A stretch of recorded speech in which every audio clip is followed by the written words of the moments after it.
Me, Kevin Smith. Have you been looking for all my old podcasts, the ones I started recording back in 2007? Well, guess what? I found them. They're all hiding in that Kevin Smith Club. All that shit's not exclusive enough. We got 3 more shows that are only going to be going on at that Kevin Smith Club. The return of Plus One, the marital podcast that I did with Jennifer for years. Wake and Bake with Kev. That's right, a video show where every morning, whatever I'm doing while I'm smoking, man, you're going to hang out with me. And then, of course, the exclusive Kevcast, man. That's the podcast of me just by myself, where I just kind of do my own self-therapy while you listen. See all the video you've never seen, including exclusive movies and live shows. You want some swag? That Kevin Smith Club is making pins and miniature versions of my old scripts. If you want to be involved in the least exclusive, most inclusive club on the net, join that Kevin Smith Club. Now's your chance to club Kevin Smith.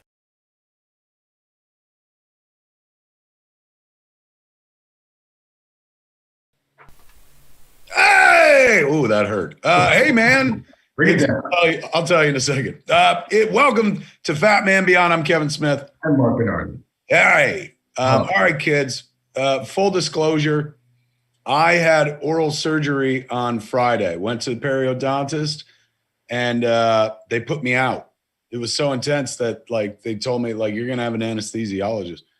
So wonderful doctor. She put me out. I've never been like put under, in my life. Like, I think during the heart attack, they kept me in a state of twilight, but I never went under, like, completely out. So that was the thing I was most terrified about. Where they're like, they're going to put the needle in you and then fucking you fall asleep. That sounds like execution to me. And I kept telling her, I was just like, you got to bring me out of this. She's like, that's my whole job. And I'm like, I know, but like, for real, you got to bring me out of this. Cause like, if I die in a periodontal chair, all they'll say on the internet is his filthy mouth killed him. He had such a dirty mouth. Cause like, if I die, so I was like, you got to bring me back. And she was like, are you really that famous? And I was like, lady, when I was coming into the building, paparazzi were taking a picture of me and stuff. Thank God they got me before I went in, because after I was just a fucking bloody mess.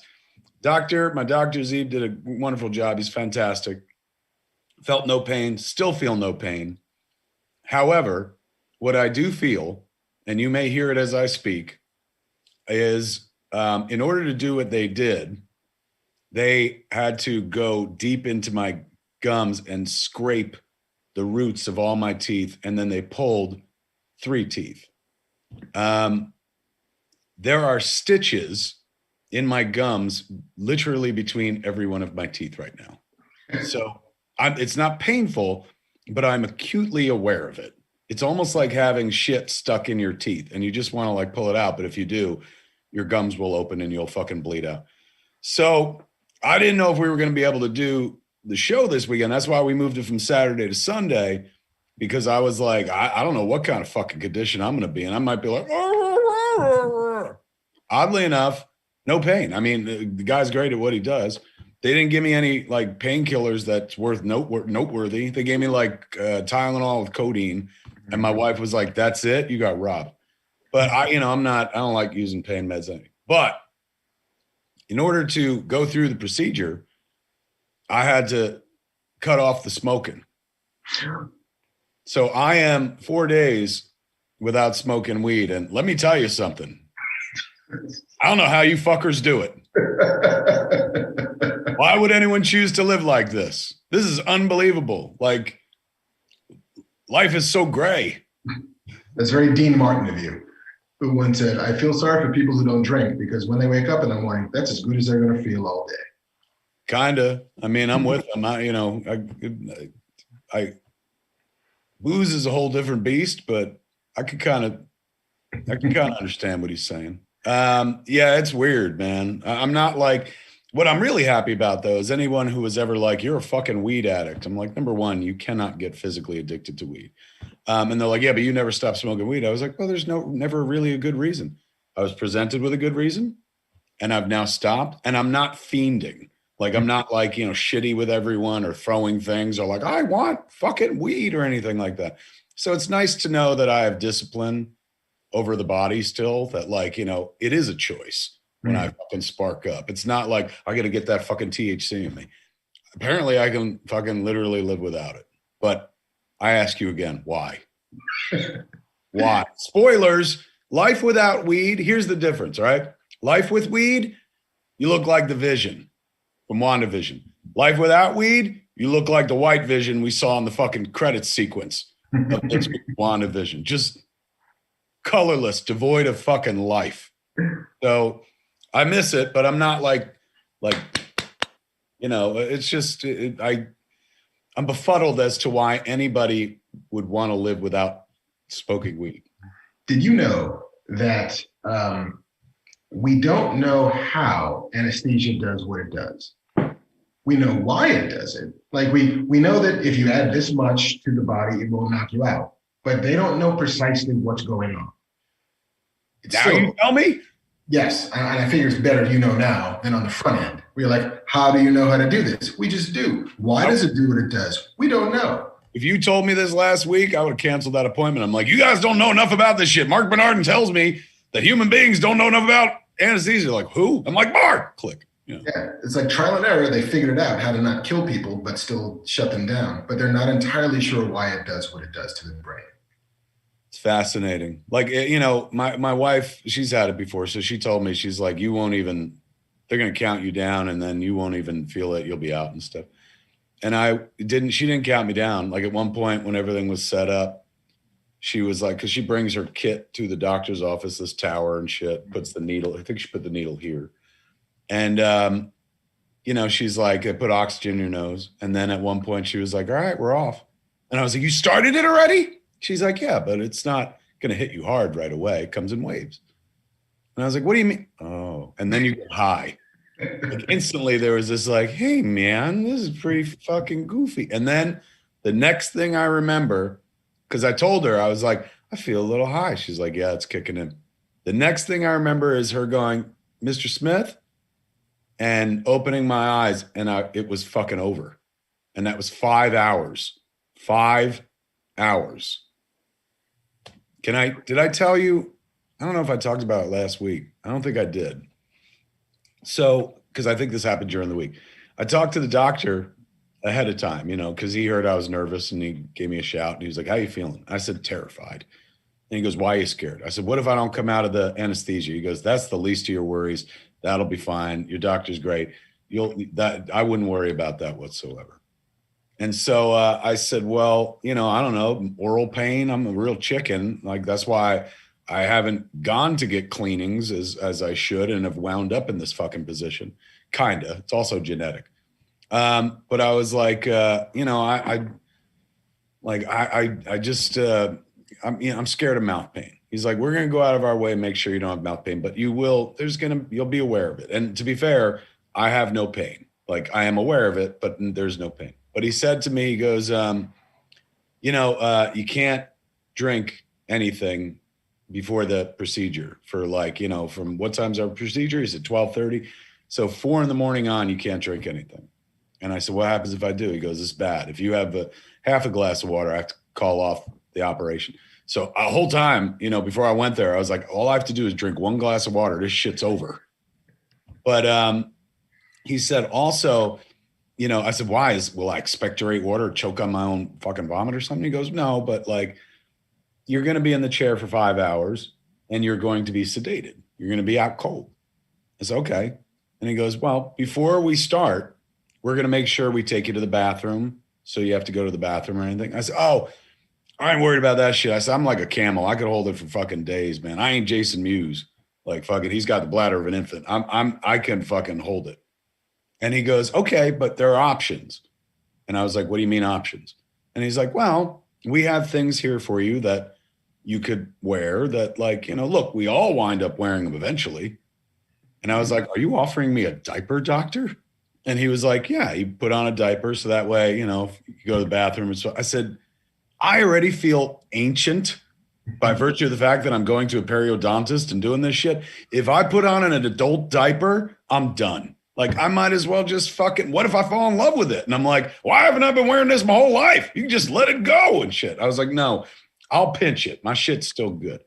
So I went through the whole operation. And afterwards, when they woke me up, when they were like, Mr. Smith, and, they were, I was like, what the fuck? When are you starting? They're like, you're done. First thing I did was put my hand in my crotch to make sure that I had fucking pissed myself. Proud to say, Mark, that I did not. Yeah. You shit yourself funny, but yeah, that part I didn't want to talk about. Fucking crap my pants because I was so scared. It was weird, man. But it's over. I go back to see him on Monday, and he checks my stitches and shit. And so, he told me, he's like, look, we're gonna get to know each other real well. And he goes, I'm 49, you're 50. We're gonna know each other till one of us dies. He's going, because we're just gonna keep working on your mouth. He's going, but when I'm all done with you 10 years from now or more, he goes, you will have a third set of teeth. And I was like, I thought we only get 2 sets of teeth. He goes, well, as body does that. He's going, but science, now we can give you your third set of teeth.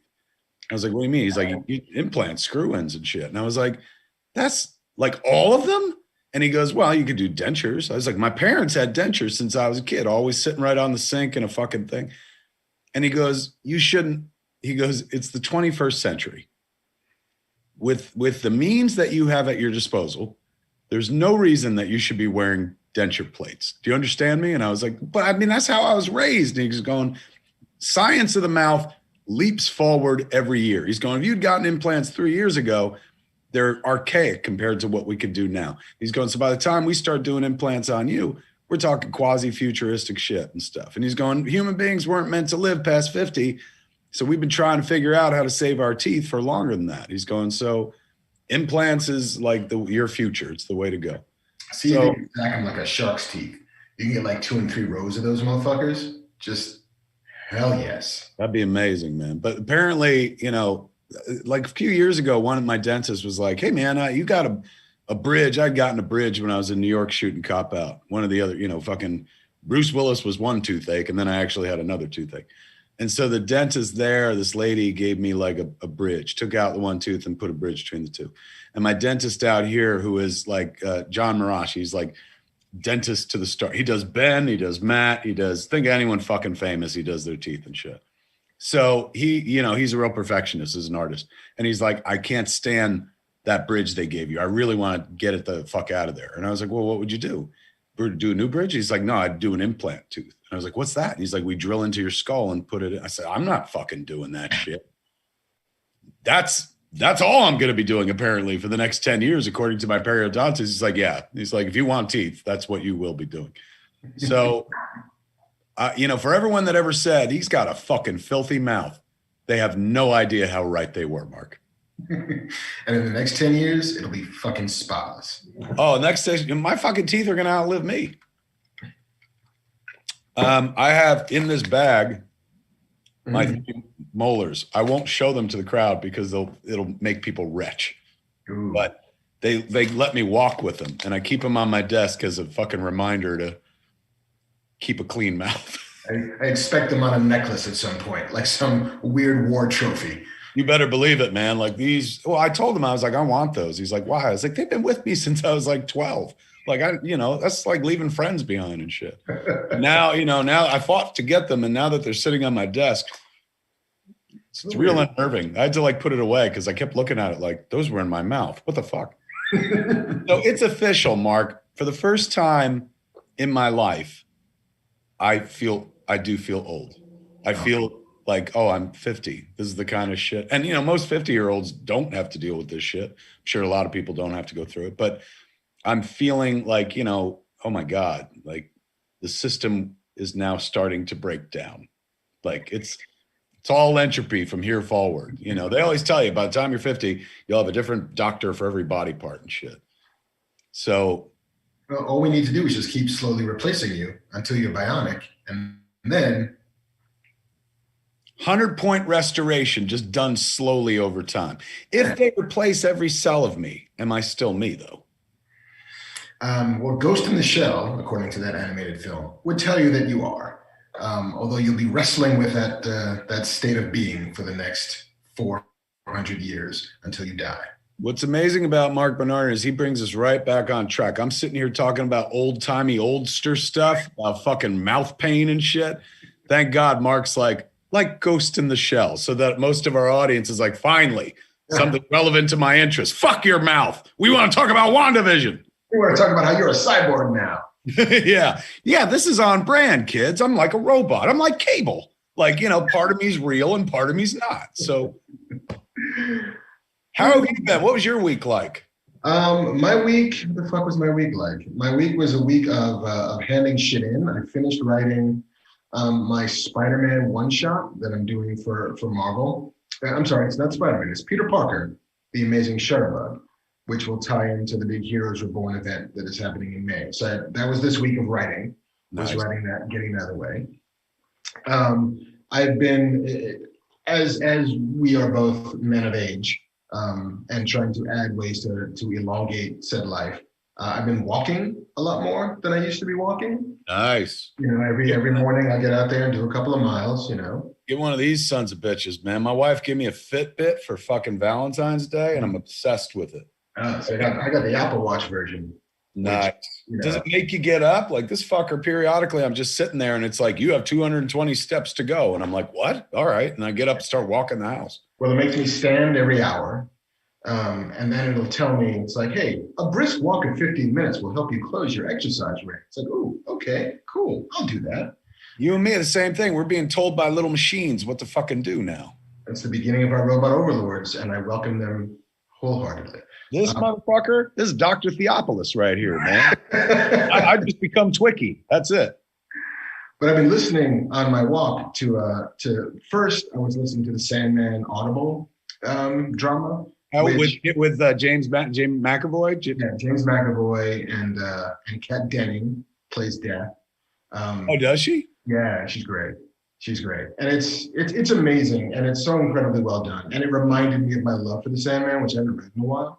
But I finished it, and I was like, oh, fuck, what am I going to do now? And there was this book I'd been meaning to read called Sapiens. I don't know if you've ever heard of this thing. It is basically a history of humankind from the very, very beginning. Somewhere in this room, I have this book, and it sat on my desk for a year and change, and my wife would make fun of me. She's like, you're never going to read that. And I was like, I am reading it. And I got through the first chapter. That's it. Scott Mosford recommended it. How is it? It's pretty phenomenal, especially as an audiobook, because I can see reading it how it can get a little bit dry, but pretending it's a podcast helps. But the thing that I found, I'm like maybe a third of the way through the book now, and they're talking about what differentiates Homo sapiens versus every other form of Homo that came beforehand. Homo erectus, and then there's a bunch of different substratas of that. And ultimately, it was the ability to gossip, to be able to share information on things that you did not see firsthand, and for that information to be able to be transferred amongst your group, which allows you to ultimately gauge threats from within, get news from without, the ability to believe in a thing you didn't see, which leads to the second thing, which is the ability to believe in a shared fiction, in that, what is money ultimately? Money is, you give me this piece of paper, I believe it stands for 5 bars of gold. I'll never see this gold. I'll never be able to exchange it for that gold, but I think this paper is worth something. It's a fiction. And the fact that story was the engine that allowed us to move forward as a species made me, as a storyteller, feel incredibly sort of warm and fuzzy inside. You were like, I'm important. I am the human race. The bullshit thing that I do is actually what separates us from, the other great apes of which we belong. That like you could, if you believed in Christianity, if you believed in Catholicism, you could see another person from, thousands of miles away who you've never met before and have some common ground and be able to make some progress together. That we could believe that companies and governments and laws and all of those things exist when they really don't. Is what allows us to progress as a species. And so I found that very insightful and kind of inspiring in a way. It's crazy. I think about often, and kids, for those who are like, are you going to fucking talk about WandaVision? We're getting there. We're just warming up. And actually, this probably ties into what Mark's talking about. We share a belief structure. Our new religion is WandaVision. And that is something that you can greet a stranger about and suddenly have a kinship and whatnot. But I often think about the delicate social contract. And, when we watch the news and they, lead with horrifying stories, but if it bleeds, it leads. you get the distinct impression like, oh my God, the whole world's fucked and like people are evil and shit. But the amount of people that exist and the amount of heinous things that people have done to one another, I think it's a widely disparate number at the end of the day. Coming down to this, can't believe that agreements, as you said, things that are not real, laws are not real. They're ideas. Money is not real. It's an idea. That everyone still adheres to that, that people who work in restaurants or food service industry aren't like, I'm going to put arsenic in this and just see what the fuck happens to somebody. Like, so much trust goes into all this. And I know everyone shits on the world and you know, fucking like, oh, things are bad. And it's always about the problems. But to me, it's like kind of a minor miracle that we coexist as well as we do. Not you and I, but the whole fucking world. Like, considering how easily it could just completely fucking untether if everybody starts going like, well, that's not real. Like, I don't agree with that. And we've seen that in the course of the last year. Some people going, I don't agree with that, and creating their own reality and stuff. But I mean, it's never really shouted out enough that, like, as bad as we can be as a species, it's incredible that we're not worse. And we're actually doing like fairly well, all things considered. Like every time I go into a movie theater, and it's been a while, but like I'm going to go into the dark with like 600 strangers and willingly be distracted from detecting threats by a thing that's on a screen. And 100% of the time come out on the other side, you know, like, and it's not even a question of, do I have to do the calculations that this is, you know, a risk worth taking? It's just the thing we do. It's the thing we've always done. You know, it's going to Comic-Con every year. It's like, there's 200,000 people here, any of which could want to do the worst possible thing to a person. And it never happens. And hasn't happened in 40 years. Like, there's been, you know, conflict, surely. There's been, you know, fights, of course. But like, that many soft targets in a place like that, statistically speaking. And for the record, super soft targets, my friend. Like, you're talking about a Comic-Con crowd, ain't none of them John McClane. Nobody's ready for the fucking threat. But they are super fucking soft. If they come into a con and I'm on the stage in Hall H, I'm like, take me and take all of them. We are here to do your bidding. Like, there's no way we fight back. Are you kidding me? There was one year where somebody got stabbed by a protractor in Hall H. Fucking Avengers were there. They didn't even do anything. Yeah, the social contract that keeps us all civil and all kind of moving forward together towards something resembling a happy place is a remarkable feat in and of itself. It's crazy. All right. Enough philosophizing, kids. We're going to talk about what you came here to talk about. I'm sorry, I get this little gnat keeps coming around here, and I don't kill bugs. Like, I'm not this guy unless it happened by accident, because I can't make a gnat, so I don't like killing shit. But it's really irritating me where it's like, get out, because I'm afraid it's going to come up to the camera and be fucking huge and stuff. Anyway, these are my first world problems. Fuck all that, ladies and gentlemen. We're here to talk about WandaVision, as we've been doing every week. And before we head into it, next week, of course, is the last episode. I read an article this week that said it's going to be 50 minutes, 5-0, the longest WandaVision episode that has been. That's how they're going to close it out. We will be doing our show on Saturday next week, at normal Saturday show.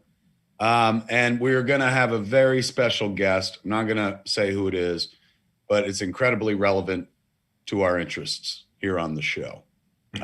So next week, man, get ready for the last episode of WandaVision, and then a guest that we have to talk about it. No, it's not Elizabeth Olsen or Paul Bettany, just to put that at ease. All right, let's talk about this week's show. Yes. Fucking incredible. This was the first episode that there's no sitcom framing device or anything like that. But we get the secret origin of why the sitcom framing device, which was absolutely beautiful. It was a beautiful scene to watch Wanda and her brother and her mom and dad enjoying Mary Tyler Moore. You know, it's meta because we're all sitting here enjoying WandaVision. So as we sit there and watch a family enjoy a program, it's reflective of what exactly we're doing. There's a moment, you know, when of course she unleashes her chaos magic, and you know, creates Westview as we know it and brings Vision back, you know, contradicting what we all thought. You know, Hayward insisted that she had stolen the body and stuff. She created him whole cloth from her chaos magic. And when she creates him and he says, you know, Wanda, welcome home and stuff, the first thing they do is sit down and watch TV together. Mm-hmm. Easily could have called this show Someone to Watch TV With. That's kind of that's what everybody's looking for in this life. Everybody wants somebody to sit down with and appreciate something. You know, before TV, I don't know what fucking human beings did, but someone to watch TV with is so fucking insanely important. That line hit me so fucking hard. That moment hit me hard because like I'm here watching it with my wife and thinking back like across my entire lifetime, all the people that I sat and watched TV with and stuff. And it's a weird passive act, you know, where you're just sitting and being entertained, but it creates discussion. It creates, I guess, a bit of what you were talking about in the book of Sapiens, like shared belief, interest or something. That profoundly affected me. Now that they've put on display that this series is absolutely a series about grief and dealing with grief. Seeing that the bright spot in her world goes back to her childhood where she could just enjoy TV with her family really like hit me fucking hard, man. Like one of the most heartbreaking aspects now of the show. Yes, she lost her brother, you know, yes, she lost Vision and stuff like that. But seeing like the simple joy that got ripped away, kind of like, you know, Bruce Wayne watches his parents get fucking killed in an alleyway or something like that. Hit me in a real hard way when I was watching the show. You know, for weeks, people have been theorizing online that the two people in the commercials were going to be her parents, but they were not her parents at all. They went for two different actors altogether. Seeing all those DVDs when he opened up the suitcase and shit like that took me the fuck back. It's been a long time since I saw that Mary Tyler Moore box set and shit like that. But just a really beautiful sentiment of like, that's ultimately what we all want. I don't know if that's the world over. I think so. But that person to sit there with and be quiet while we watch something else. You know, when they go to the scene at the Avengers campus where he comes into her room and, you know, she's just like indicating that he should sit with her and then they're watching, was it Malcolm in the Middle or something? Mm-hmm. Really like moving. You know, it just made me think about all my relationships and how sitting down and watching TV or movies is such a fundamental part of it. Do you think it's like that for everybody? Is this something that, like I, as somebody who's in, you know, writing and the arts or whatever, entertainment, same with you, I've spent my life staring at the box, the magical, mystical box. You know, it raised me in childhood, practically, the television and stuff. Is it the same for everybody? Like, is everybody grooving on this show? Because they're like, that's me, man. I too want somebody to watch TV with. Thought? I think if you're watching this show, you are that person. And if it isn't television specifically, I think there's probably something that has bonded you and your family or your significant others that you can share in silence. You know, maybe it's the movies, maybe it's sports, maybe it's, you know, whatever that thing is. But I do think that connection when you can be quiet with somebody, you know, is incredibly important. And like that scene that you're talking about, the Avengers campus, like I have been occasionally critical of this show. And I feel the same way that I feel about, like, if I read a book and there's one really interesting thing that I take away from that book, it was worth reading. What is grief but love that perseveres is worth the entire show. Agreed. That entire segment, regardless of what you think about it, regardless of where you are on the continuum of value versus whatever, that scene, that line, that sentiment is worth the price of admission for this. You know, it is so profound and it's so beautiful and there's such grace to it. And it's the thing that makes Vision special to her. You know, as much as we understand now why sitcoms are her happy place, the reason why Vision gets to be in her happy place is that moment. Is that moment when he explains to her that even though he can't understand, he maybe does anyway. How heartbreaking was the deed with little heart on it, which ties right back to the calendar from the first episode and stuff. But that he had bought them a piece of property, somewhere to grow old in, a place to grow old in. And on the deed, it says Wanda Maximoff and the Vision and stuff. And, you know, I'm not taking anything away from Vision because it's an incredibly wonderful, romantic and deep sentiment. But that town, like, that's the best he could do for real estate. I love New Jersey, but like, there are lots of empty plots of land that he could have picked, man. It's really sweet. Say again? He doesn't have a job. Like, who's paying his bills? True. Very true. Seeing Wanda drive through the town and seeing it, you know, all the cast members who will eventually become part of her story and whatnot. I know some people online were like, none of those characters meant anything or something, but, you know, it's a mystery. Sometimes there's misdirect. You know, we're all looking for who's responsible. And now we know it's Wanda. There is no big fucking bad. Wanda did all this. And Agatha Harkness, who they give us her origin, and it's wonderful. Catherine Hahn just fucking, if Elizabeth Olsen and Catherine Hahn don't walk away with not just Emmy nods, but Emmys, something broken in that fucking system, man. Because they're doing grade A fucking work. And her origin story in Salem with her mom and all the other witches, fucking excellent. I'm not sure that she's a villain. You know what I'm saying? Like by the time where she's like at the end of the show where she's like, I know what you are, Wanda, and she's got the two kids. All of it looks threatening, sounds threatening, but ultimately it sounds like, you know, after she Ebenezer Scrooged Wanda through her life, that, you know, when she was just like, you're dangerous, you know, this is chaos magic. And then of course she said the line that fucking, you know, launched 1,000 loads into the air, you know, you are the Scarlet Witch. And fucking suddenly you're like, oh my God, they're making her name from the comics like a goal, like that it's a thing in the comics. Like, it's not like the Scarlet Witch, you know, is a thing that existed before Wanda. Wanda's just always been the Scarlet Witch. But it sounds like they're situating it as like, that's transcendence. Like, you know, you are the one. We saw the outline in her vision when, you know, she was in the Hydra base and they were having her touch the Mind Stone. And we saw, like, you know, through the bright yellow light, the outline of what it looks like they're going to fucking put on her soon. Like, you know, they're going for it in a big bad way. It feels very much like this is Feige kind of sticking it to Fox a bit, which is like, you want to do Dark Phoenix? Let me show you how to do Dark Phoenix.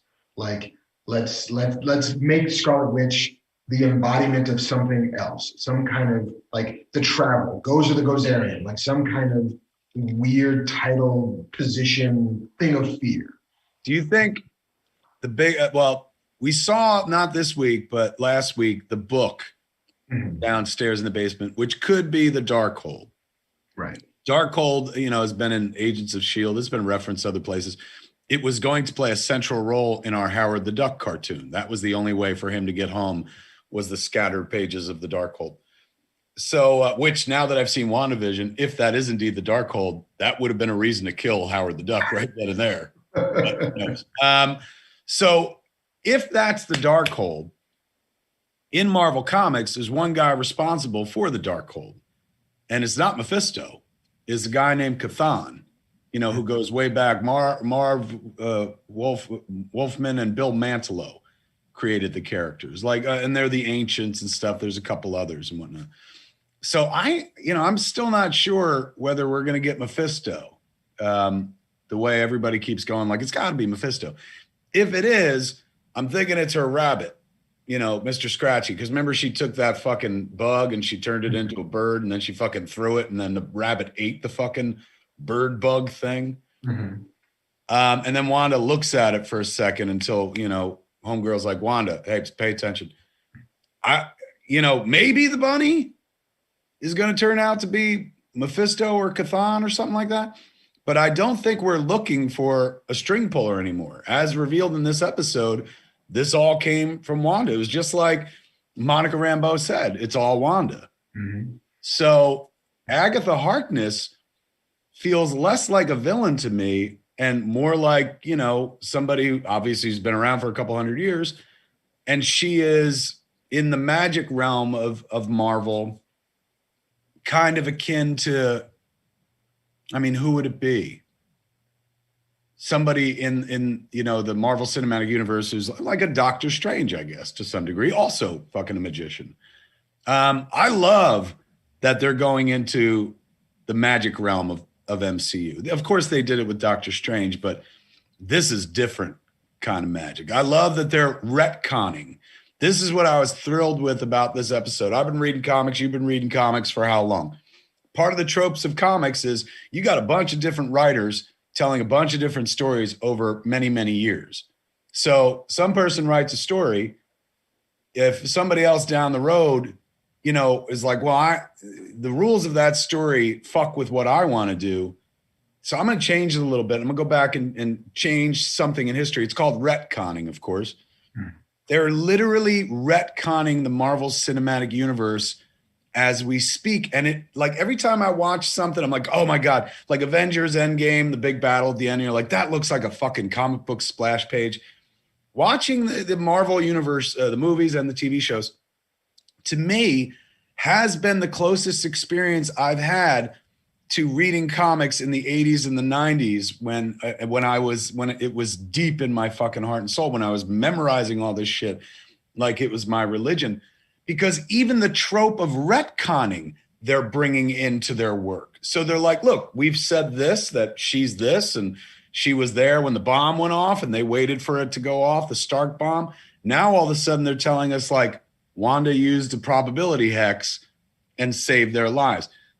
This retconning thrills me, not because it's like the old stories suck, just because it is so much a part of the comic book history and reading experience that they're not only giving us the highlights, the best of stories, mishmashes, combos of great tales that we've always read. They're not just showing us our modern day mythological gods, who they make get in possibly good shape so they can look like the fucking characters on the page. They're not only playing the emotional beats and the character traits that make us love these Marvel Cinematic Universe stars.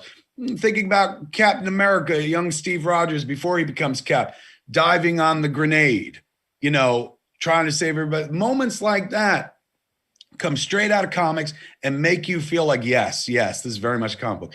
The retconning, though, like what they're doing now, where they're like, you know what? We're going to add to this. Even though you know the story so far, we're going to add to it. And it's suddenly going to make shit better. I saw Age of Ultron trending on Twitter, and I know why. Because after we watched that episode, like, I got my wife to watch Age of Ultron. I was like, well, in order to get that, I was like, that story, they told that in Age of Ultron, where the bomb hit, and for 2 days we wait for Tony Stark to kill us and shit. And so she was like, let's watch that. Same thing. Like, this show is so good, it's making motherfuckers go back and rewatch old shit, and it's improving that old shit. Like, it's making it even better. So retconning that's going on in that whole last episode and this whole series, in fact, that to me is like what's capturing my imagination right now, where I'm like, this is the purest fucking experience, closest to reading comics as I've ever had in my entire life. They are nailing this shit. Absolutely fucking nailing. I don't mean just WandaVision. I mean their entire arc. We're living through fucking history again. It's no wonder I like this shit so much. There's like the line, at one point, Agatha says to Wanda, like, don't be scared. You already lived it once, when she's going through the Hydra fucking memory. Mm-hmm. I've lived all this shit before. When they show White Vision, I'm like, West Coast Avengers. When they do this, I'm like, oh my God, that was from this story. It's like getting to relive it all again, getting to reappreciate it, like, on top of having appreciated it the first time. Hopefully it's coming across eloquently, but my God, they are somehow duplicating the comic book reading process, at least for me. This is the closest experience I've had to enjoying some of these stories when I first enjoyed them in my teens and 20s. And for that, I would take this off, but I'm not going to. I'd take my fucking movies cap off to them. The one issue that I have with it's what retcon means. Because retcon for me was always retroactive continuity, right? Which means like you are changing what had happened before to suit what you're doing now. But it feels a bit like these are less retcons and more adding context, right? Like once you have that scene with her, and her brother under the thing waiting for the bomb to go off, whatever happens there doesn't invalidate what came before. Like it's not changing what you saw. That story is still valid. Like me and my brother waiting for Tony Stark to kill us. But what you're adding to it is that maybe you didn't know what was happening. Maybe you didn't know that you yourself put a probability hex on it so that it wouldn't go off. It's not invalid. Like that's what I love about it, is that it's finding little pockets of stories you thought you knew and adding more information to it, as opposed to changing what came before. And like what came before was like, all right, well, you know what? Magneto was just a Magneto for a while. And then they added that, so now he's their father. Like, oh, that was never there before. Now it's a brand new thing. And then we'll add that he's a Holocaust survivor. That was never part of the original configuration. It's a brand new thing. Like, I love being able, or I love that they're taking the opportunity to dig into the stories that we're incredibly familiar with as fans and find new spins on those stories, new pockets of information that change the context of what we thought was happening before. And I love that this show is kind of retconning itself as it goes. Like the last episode ended with it's Agatha all along. And this episode's like, no, it's actually Wanda all along. It wasn't Agatha all along. Wanda's been doing all of this. And so what is Agatha's motivation? And it seems in episode and previously on, the motivation is to find out how to replicate this magic. She wants the secret to it. She wants this power. And what she's learning is that she can't have it because Wanda is something special. Apparently a once in a, blue moon incarnation of the Scarlet Witch, and so it's now whatever I do to your kids, I can't get this power. Whatever I've done to try and figure out the secret is not going to be open to me. And now I might be in fucking trouble because I'm monkeying with this woman's happiness and she won't have it. She also, I feel like, indicated that, because she was like, because she's like, my children. And she's like, yes, your children and Vision, all of this, is chaos magic. They finally said the words out loud, chaos magic, right before she called her the Scarlet Witch. Do you think the implication is that, like, will the boys go on? We know Vision won't. Right. Will the boys continue to exist, or are they going to go away as well? We know in the comics they become Young Avengers and stuff, but they're not following that storyline,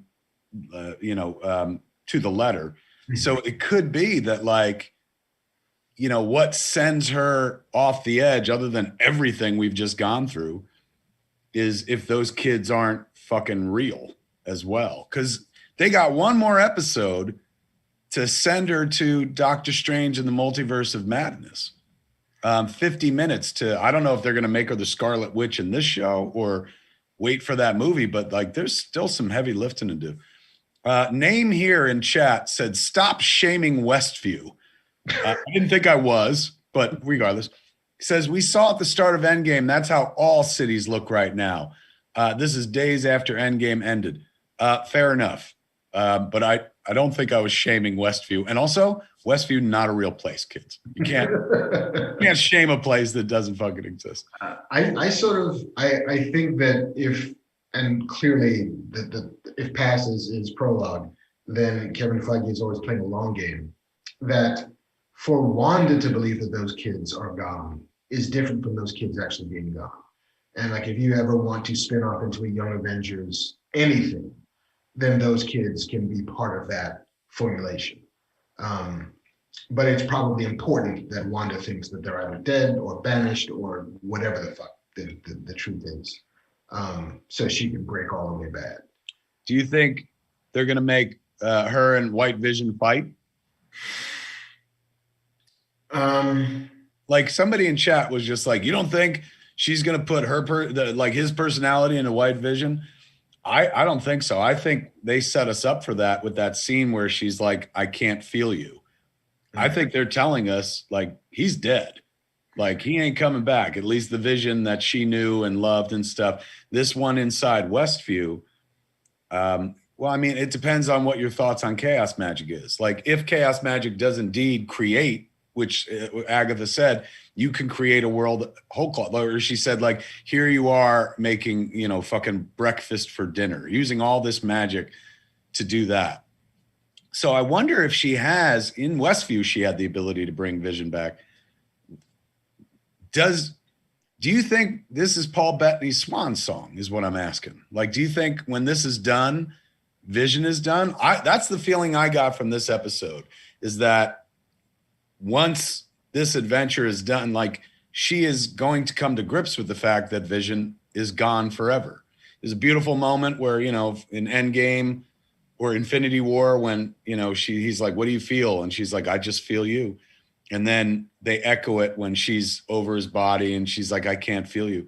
I think that's meant to communicate that, like, that's it for Vision. I think the thing that they could do, again, nothing but speculation, is that the end of this show is not going to be Wanda versus White Vision, but Westview Vision versus White Vision. I think it's a battle of the visions. And one of them will die, and it's probably hers. It's probably the one that she created with her chaos magic / weird memories of the Mind Stone, I guess, because he emerged yellow and not red from her weird power orgasm thing. How awesome is her, whenever she, that arch back where she does this, I can't even do it, but she like completely goes backwards, and she's doing this shit is coming out of her chest. She's done it a few times, and like once in, like when she flipped a car or somebody into a car in Endgame. Remember, she was fighting fucking one of the Black Order, and then she was like, and she bent backwards and whipped the chick over her head. Here, when she was creating Westview, like she arched back with chaos magic. It was so fucking metal, man. So cool. Yeah. So like, I do wonder if whatever happens in between that fight with Color Vision sacrificing himself to save Wanda from what is clearly an agent of SWORD being inserted into her mind, into her mindscape, if something of him eventually sheds onto the White Vision. So she thinks he's gone, but then movies later, you realize that no, actually what essence she had managed to imbue inside the Westview Vision has transferred into the White Knight. Where is the Westview Vision? Was he wasn't really in this episode, was he? Not at all. Not at all. So we last left him where? Last left him on the road. He flew away from Darcy when they were in the fucking ice cream truck or whatever the hell that was. Right. I don't think we saw where he landed. So you're right. It's going to be Vision on Vision, isn't it? Probably. This Vision, White Vision, is essentially Ultron. Yeah. Like not the personality, but like that's what the body was created for. Like, I love the scene with Hayward where he was like, we have to dismantle the most sophisticated sentient weapon ever created. And I love that he was just like, I know you want to bury him, but we can't just put $3 billion worth of vibranium into the ground. Like all of it tracked, like all of it. But there's one thing he did in the scene with her where he suggests, not everyone has the power to bring their loved one back online, or back to life. And she was like, I can't do that. It almost felt like he implanted the idea. No? There could have been a bit of inception there. And especially, he has been lying to various people the whole time, because we did see the quote unquote footage of Wanda breaking Vision out of SWORD, which was manufactured at best, once we now get to see the truth of what she went through, which is she left him there. Like, she just walked out. She didn't steal his body. You know, he's never been out on Front Street with what happened and what his motivations are. So it wouldn't surprise me if maybe, you know, instead of a bunny being Mephisto or Cthulhu or whatever, that Hayward has way more to do with this than we might have thought, or than we absolutely did think. Such a nice piece of writing too, that like the drone missile or the drone itself like comes back into play, that they use that magic to fucking reanimate, or what they called, like, we just needed, you know, a piece of the source to bring the white vision online, which remember the cover of West Coast Avengers that had fucking, couldn't believe it when they cut to that. I'm like, no, like, this is incredible. It's like watching my childhood come to life again. I'm so appreciative to these fuckers, man, because like, I loved this shit when I was a kid, but you know, I'm not going back to reread that stuff. I read it. This is a way to kind of go back through it again, you know, and have it represented in this insanely entertaining way. You know, which I love comic books, don't get me wrong, but like, throw in a score, throw in a performance, throw in like twists and turns of a script. Like, you know, if I was going to redo this material, I'm happy this is the way I'm doing it. I love this show so much. I'm going to hate to see it end. I don't think there's going to be a season 2. Do you?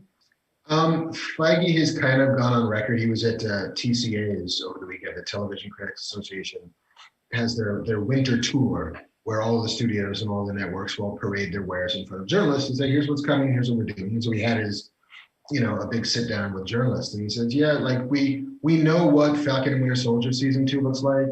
We have an idea of what, you know, Loki season 2 might look like, but WandaVision leads directly into, like, that story continues directly into Doctor Strange and the Multiverse of Madness. So we don't know if there's, on the far side of that, a season 2 of WandaVision. But by the sound of it, probably not. Because I think that this particular configuration of characters and location will spend itself out by the time we're done with episode 9. Let's go back over the greatest hits. So we get to meet, we get to see the origin story for Agatha Harkness, which was great. Then it's still trapped in the basement. We realize, or Agatha tells us that it's the rune spells that's keeping Wanda trapped and she can't use her magic. Agatha knows everything about witchcraft. She refers to Wanda as a baby witch at one point when she does the flashback, or takes her into her past in Sokovia. And she says, like, you know, what I see is a baby witch who's going to deal with years of therapy, but not all this. We got to keep going. And so they Scrooge it through the rest of, you know, big moments in Wanda's life. So we get to see Sokovia. We get to see that scene that was described in Age of Ultron by her and Pietro play out. Beautiful family scene that's incredibly recognizable.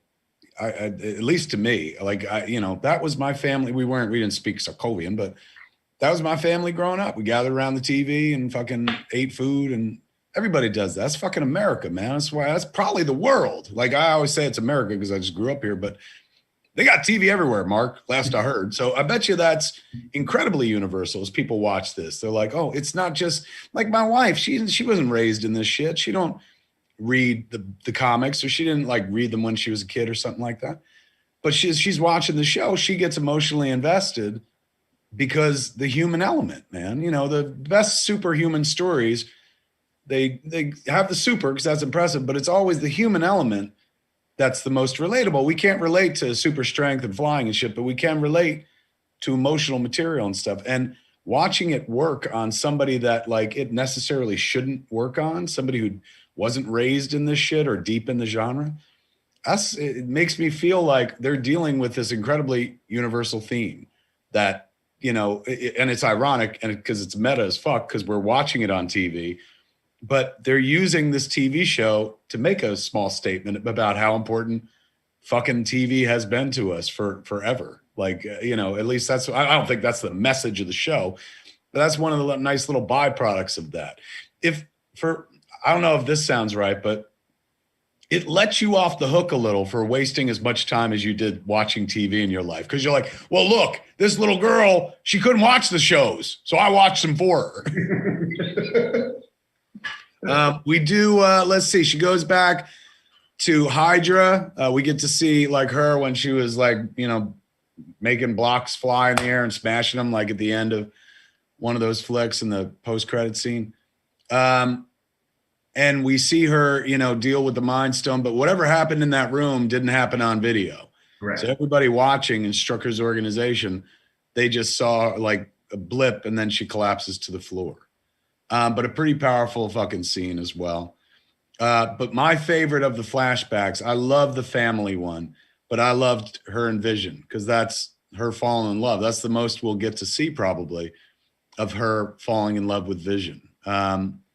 And it's so fucking meaningful. You now understand why she was drawn to him. Like, you know, he was drawn to her, obviously, but he, unlike most people, since he's fairly new as a being, you could literally sit there with him and be like, here's a show, and walk him through it and shit like that. Somebody to watch TV with. Mm-hmm. I love that sequence. Like, I thought that scene was really fucking beautiful. And she, you know, he's like, do you want to talk about it? And she's like, why would I ever want to talk about it? The only thing that's going to make me feel better is if he was here. And that's where the grief, you know, love persisting line comes out and stuff. Really beautiful scene. Then they take us, you know, to the Sword headquarters where we get to see the full scene of when Wanda went and supposedly stole Vision's body, which she didn't do at all. Mm-hmm. Incredibly moving. And she walked out of there like, you know, I get it. Like, you can't just put $3 billion of vibranium into the ground. You know, what she realizes that what she was hoping to get from his body isn't there. Right. There's no connection. There's nothing of him left in that. And so why? Then she goes to Westview, which we're not cracking on it. No. You're very defensive of fictional town. I mean, I'd crack on the Buick she rents to get out to Westview. Well, that was crazy. It was just like, you know, fucking Tony Stark drives Audis and fucking high-end cars. Black Widow, you know, drives Cap around and Captain America 2 in a really hot car. Wanda's got a rental 4-door sedan. Yeah, like you use some of that chaos magic to make a better fucking car for yourself. Or just fly. You can actually fly. Yeah, I found that weird too. I was like, look at her just driving around and shit. I mean, I guess you needed to have a seat in there to have the letter on so we could see it. But yeah, that was a weird pull. And some people were online were like, who put the letter there? I didn't get an impression that a letter was left in her car. She just had that in her car. But I got the impression he had given that to her a while, or she found it or whatever. But she references coming back. Because remember, she fucking dusted as well in the snap. So when she came back and she was like, you know, I came back and he wasn't there. His body's gone. They tell me it's here or whatever the fuck. It's weird that we're not going to see her come back. We saw Monica come back, but you know, also strange that if she is indeed the Scarlet Witch, that she was able to be snapped out of existence as well. Right. Well, maybe she doesn't know yet. Just as the audience didn't know exactly how powerful she was. You don't know. Agatha refers to her as dangerous, like not just powerful. Like that's where you're getting those vibes for Dark Phoenix, because it's, you know, this is too much power for one individual to have. That's why I don't read Agatha Harkness as a villain right now. Like, she's almost, I wouldn't say a hero, but you know, in her origin scene, she's like, I can be good. And they're like, no, you can't. Maybe she is trying to do some good. Maybe this ain't about like, I want Wanda's power for myself. She's like, you are fucking up the magical realms or whatever the fuck. That's what I hope it is. I hope she's not a big bad, because I love that character and I hope they keep her going for like 10 years in the Marvel universe. I also found myself wondering when Vision had the time to do shitty real estate plot shopping. It's like, well, you were kind of on the run after Civil War. And then like you died at the end of Infinity War. Like, when did you buy that house / weird foundation? Yeah, question. You know, did you have a real estate agent to help you with it, or because you're the greatest AI? I would like to put my hat in the ring for that Marvel show. The real thing. The guy who's responsible for selling properties to all these heroes and shit. Listen, Mr. Stark, I have this lovely plot of land in upstate New York. It's currently zoned for industrial. You can put whatever you want here. An Avengers campus? Yeah, totally, if you want. He's like, that was an old Stark headquarters. Fuck you, that's mine. Force Wielder 69 in chat said, Agatha killed Sparky, so she's dead to me. But Sparky's not real, or is he? Chaos magic can make a thing, but it can't put a soul in a thing. So is, fucking that dog, was that dog ever real? Maybe it was a dog that was already living in Westview and then got fucking like black and white wiped or whatever that was. And so maybe it was a real dog at some point. Dawn H in chat, boy, man, we got to be careful what we say. She said, she didn't bitch, but she said, I used to own a Buick Verneo. we can't crack on anything, man. Like people are like, hey man, my car looks like that. Hey man, my town looks like that. I live in Los Angeles. Lots of places here don't look as good as that fucking old Westview that she drove into. I can promise you that. And yes, the car was shiny, but still. Weasel Bomber says Vision doesn't have a soul either, but he's real. I don't know. I think Vision has a soul. Or had. I think he's dead. Right. Yeah. Pietro, the fact that she called him fake Pietro, we found out that, what's his name? Evan Peters is not, in fact, Pietro. I wonder if, is he the bunny? Are we going to find that out next week? I mean, he's got to come back, right? Yeah, because, the last time we saw him, he had the drop on Monica because Snooper's got a Snoop. Yeah, that's right. So, and they didn't even touch that. They didn't really touch the Monica storyline or anything. It was all Agatha and Wanda. Yeah. For a fucking excellent episode. I mean, this was the episode that I think a lot of us were looking for at episode 2.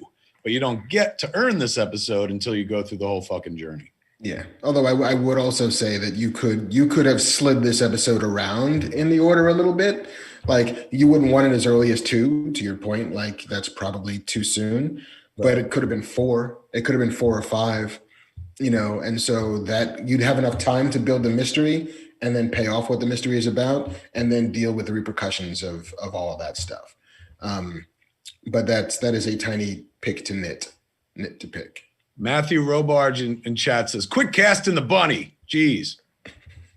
Come on, man. That's part of the fun of the show is trying to figure shit out. Apparently, a lot of us been spinning wheels for no damn good reason because not everything is a thing. No. And I think that's by design. I think, some of it is, you know what? If people latch onto this and want to spin their theories, go for it. We know the story we're telling. We know what means what and what doesn't. And otherwise, the rest of it's just fucking fun. Michael Schaffs in chat said Agatha used Sparky to show Wanda that she can't and shouldn't bring things back from the dead. I like that. I hope that's true. You get that impression? Could be, except, she hasn't.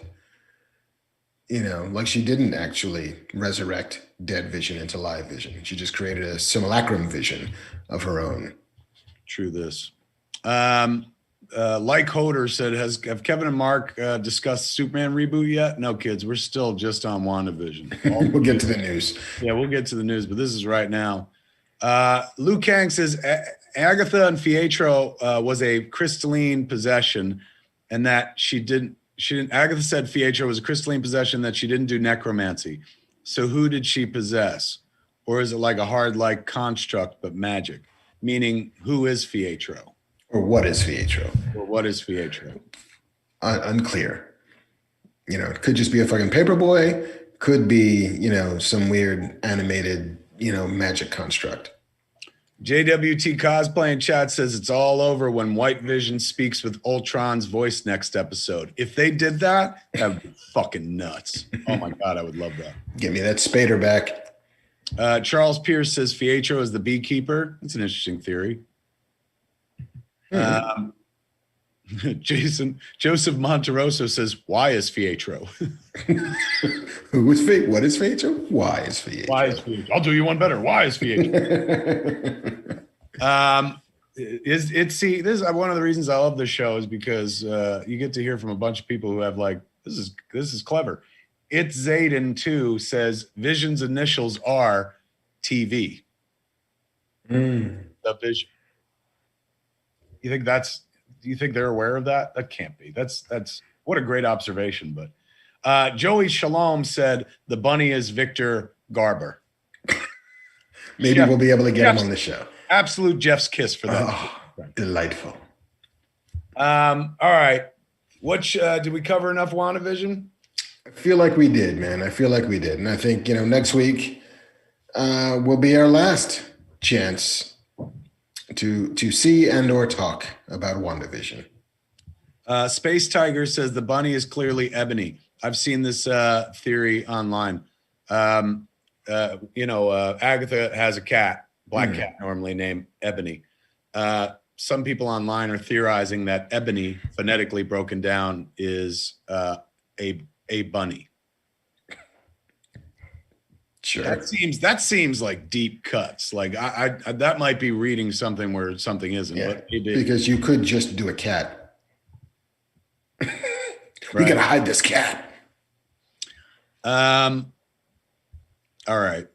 Theory, Kevin Mahey says, Agatha is a tutor or guide for Wanda to unlock her true potential as Scarlet Witch. That's what I'm hoping. I'm hoping that she's more of a coach. And, even though she's got her kids by those magical fucking strings, I'm hoping that I'm not going to say like a good guy, but like, somebody in chat said she's like the female Loki. I'd take that. Yeah. Although I think that there's the version of the coach that's trying to get her to become the Scarlet Witch at the behest of somebody awful who needs the Scarlet Witch and that power.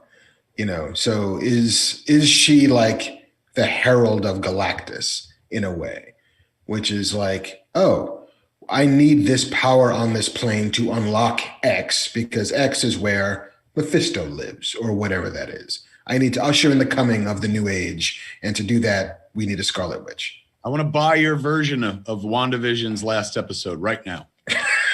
The zip code for the map in Wanda's car, says Matt Dotsko, is for Annandale, New Jersey.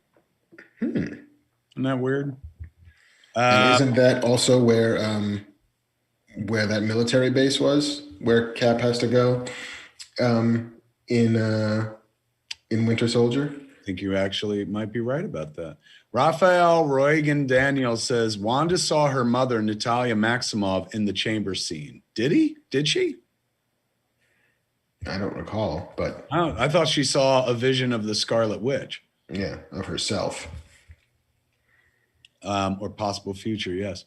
Everyone's saying that James Spader is listed somehow in credits or something like that. That he is going to do a voice this week. What do you think the odds are? I will say nothing because I don't know nothing, and I don't want to get lambasted for fucking offering some bit of information that is purely conjectural or theoretical. It would be super cool, but then again, nobody knows what the credits are for next Friday's episode because they won't know until it airs. Cataracts, Geeky Peoples points out, cataracts make your eyes white. The project to build white vision was named Cataract in last week's episode. Yes, that was very clever. They're having a good time over at that show. And we'll probably be uncovering little Easter eggs for a long time to come, I would imagine. Man, oh man, I think I'll work my whole life and I'll never make something as good as this. It's just so well done. They're doing the Lord's work with this show, Mark. I'm happy it's ending, but I'm unhappy it's ending. But I'm happy because it's going to lead us someplace else and whatnot. And just like Vision said in Age of Ultron, a thing isn't beautiful because it lasts. So this has to end, and when it does, but at the same time, I'm happy it existed. What do they say about grief? They're like, don't be sad it's over. Be happy it ever happened. And I'm happy this shit happens, man. This inspires me as a storyteller. You know, very rarely can a storyteller be entertained by other people's stories because you have a drive yourself. That's why I cling to shit like this, and I raise up high the things that do move me, because, you know, when you could fucking trick the trickster, you know, hats off. When you could fucking, you know, when the magician doesn't know how you've done the trick, that's about as fantastic as you could be at the job and stuff. So I love it. I'm going to miss it.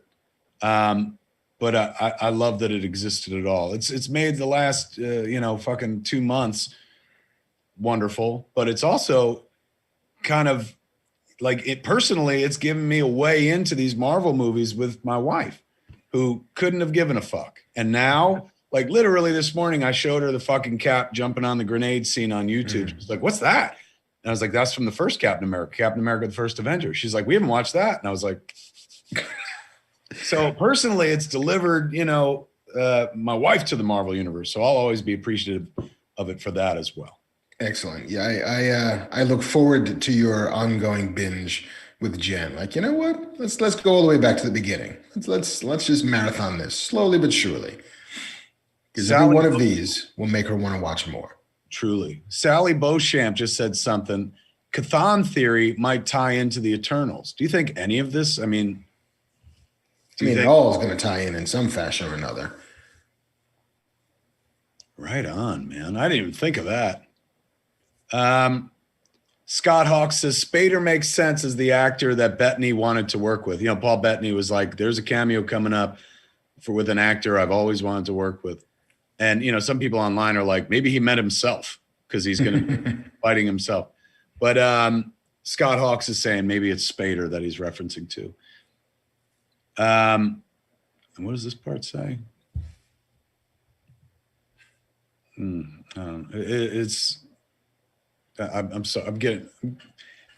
Everyone's got great theories, kids. I'm looking at your chat comments and they're so fucking good. Like, that's how good this show is. It inspires great conversation, just like Mark was talking about, you know, with Sapiens at the beginning. It fires people's imaginations. You know, it's not even the detective work that we keep doing. Like, the cat was like, "Stop trying to cast the bunny and shit." We can't help it. That's how engaging this fucker is. That it's like, I'm going to fill in the blanks until they fill the blanks in for us. Yeah, this better win a bunch of fucking awards, man. All right, kids, that wraps up our WandaVision chit chat for this week. Hopefully you found it illuminating. I think we've covered everything. Once again, give Elizabeth Olsen all the Emmys right now.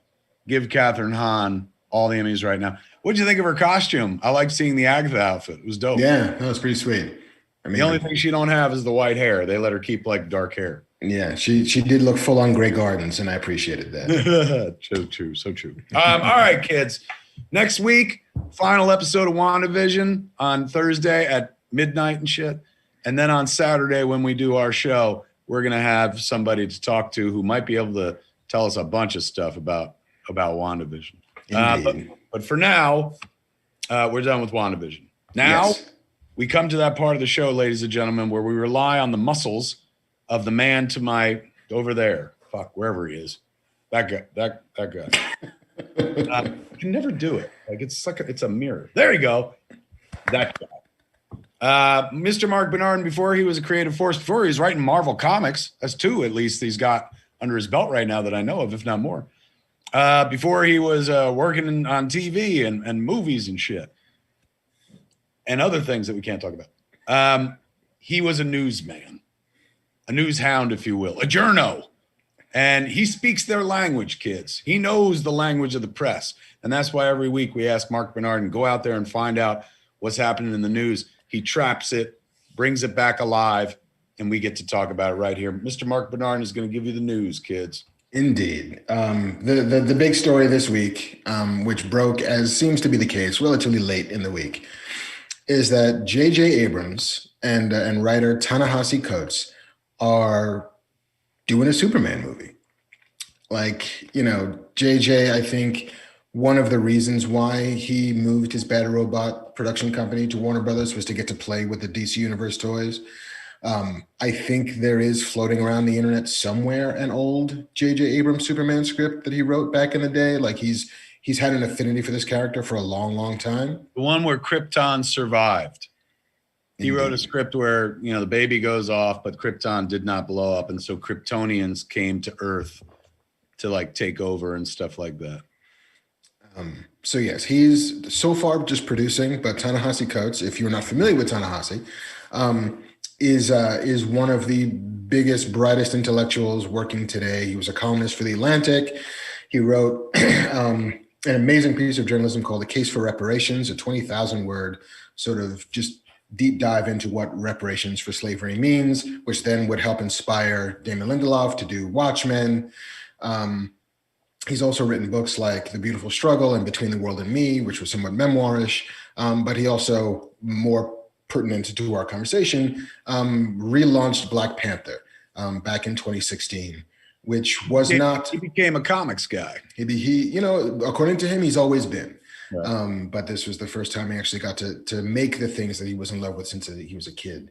And so sort of relaunched Black Panther. It blew up. It was not the cause of the Black Panther movie that Marvel would then make, or even the instigation for them to put him in Civil War. But Ryan Coogler often referred to Ta-Nehisi's Black Panther run as an inspiration. And that currently he's writing Captain America for Marvel. And so they are 100% digging into Superman and what makes Superman tick. According to sources, the project is being positioned as a Black Superman story, given, you know, for any number of reasons, not the least of which I think is that, you know, Michael B. Jordan has wanted to play Superman for a long time. 2 years ago, they were talking about this, and it looks like maybe we're coming up on the dawn of the Black Superman, something that we've talked about on this show a few times. Like, what, I remember that one of the most illuminating conversations we ever had about, like, why don't they do Black Batman, is when you were like, because generational wealth is a white thing. And I was like, oh shit, you're absolutely right. What can they do with the story of an outsider who doesn't look like, you know, the standard version of the outsider that we've been given? It opens up a treasure trove of storytelling possibilities that, you know, haven't really been opened before. There's a different experience to view this entire Kal-El from Krypton, a different prism to view it through.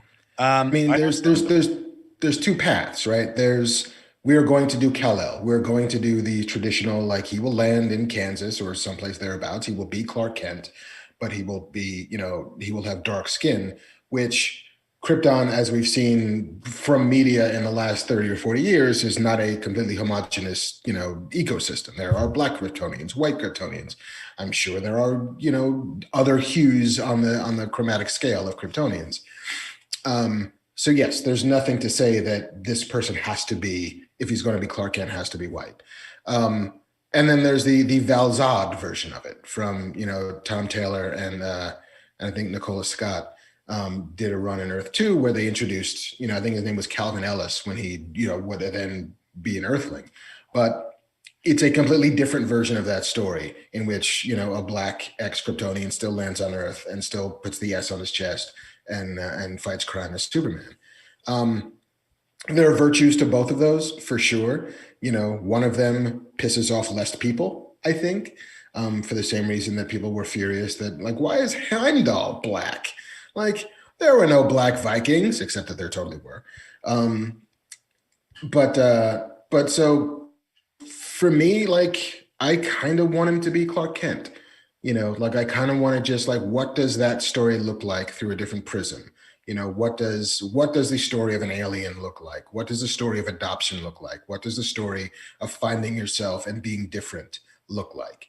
You know, if the original Superman mythos is ultimately a commentary on being Jewish in America, you know, why couldn't it also then be tweaked a little bit to be a commentary on being Black in America, and being something that people are afraid of unless you bury that identity under something else? Yeah, I could go either way. I see the virtues in either way, but I am incredibly excited at the prospects of JJ wrapping his arms around it and somebody with a brain the size of Ta-Nehisi's giving it a good think. Naturally, of course, there are a bunch of people online who are like, come on, don't fucking do that. Just make it an Earth 2 story or something like that.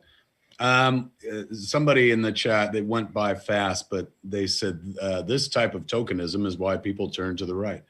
I personally feel like these characters could be interpreted any number of ways.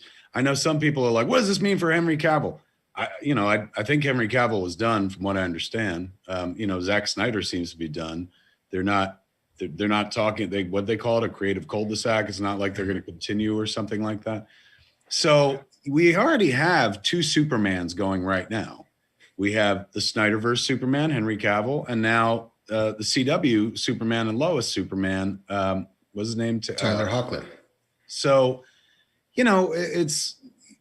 there's room for plenty of interpretations of this character. And just because they make a movie doesn't mean like you can't appreciate the other ones or there won't be another one. Like, you know this shit, kids. Wait 10 minutes.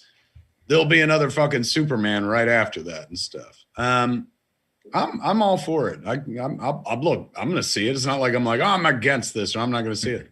I can't wait to see what they do with it. But I don't think anybody should feel like angry. It's not, nobody's getting rid of anything. It's just, comics have done alternate stories all the time. This seems like it could be very much that. But I don't know. To me, it's like, ooh, this will be fun. I haven't seen this. This will be new. So I'm JJ. I like JJ. He's totally trustworthy when it comes to like making mass entertainment. How do you say his name? Ta-Nehisi.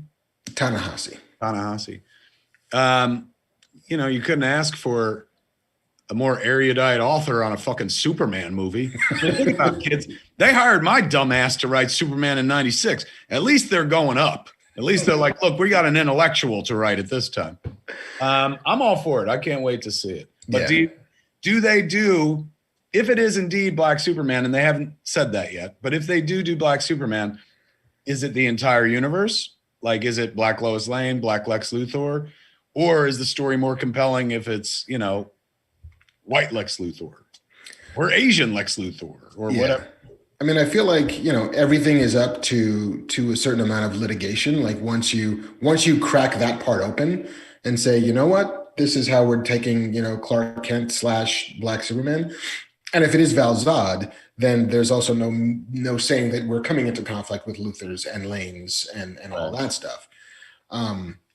But I sort of think it's a little bit more interesting if you just change the one thing and let everything else remain the same, and what that thing, the dominoes that starts to topple, And if DC has done nothing else, they've taught us that in the coming years, the multiverse means everything. And so there's no saying whatsoever that if they make the Superman movie with Michael B. Jordan as Clark Kent, that you also cannot have another Superman movie with Henry Cavill as Clark Kent, and there could not be some Kingdom Come version of this at some point down the line where you get lots of different Supermans on the same stage at the same place. Think about this. I mean, depending on where they start their story, obviously, like when they made Superman, Dick Donner made Superman in the 70s. Clark Kent grows up in the 50s and the 60s, in that movie. Who knows, when we did, they did Man of Steel, Clark Kent grew up in an era that is more recognizable to us, maybe 80s or 90s or something like that. So if they do this one, and if they indeed do Black Superman, does he still land in rural Kansas, and are the Kents white? Because that to me is an interesting fucking story.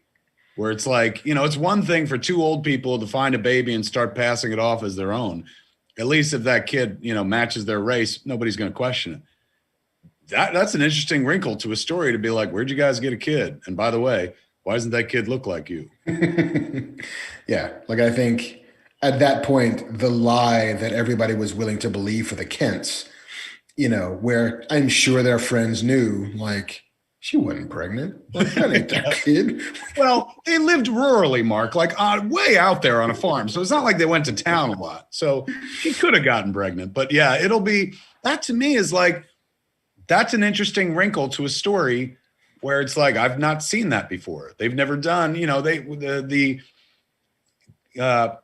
is Clark different aspect of the Superman story usually kicks in when he saves, pulls the bus out of the water or saves some kid or whatever the fuck. And then, his dad's like, don't fucking show your powers, at least the current incarnation.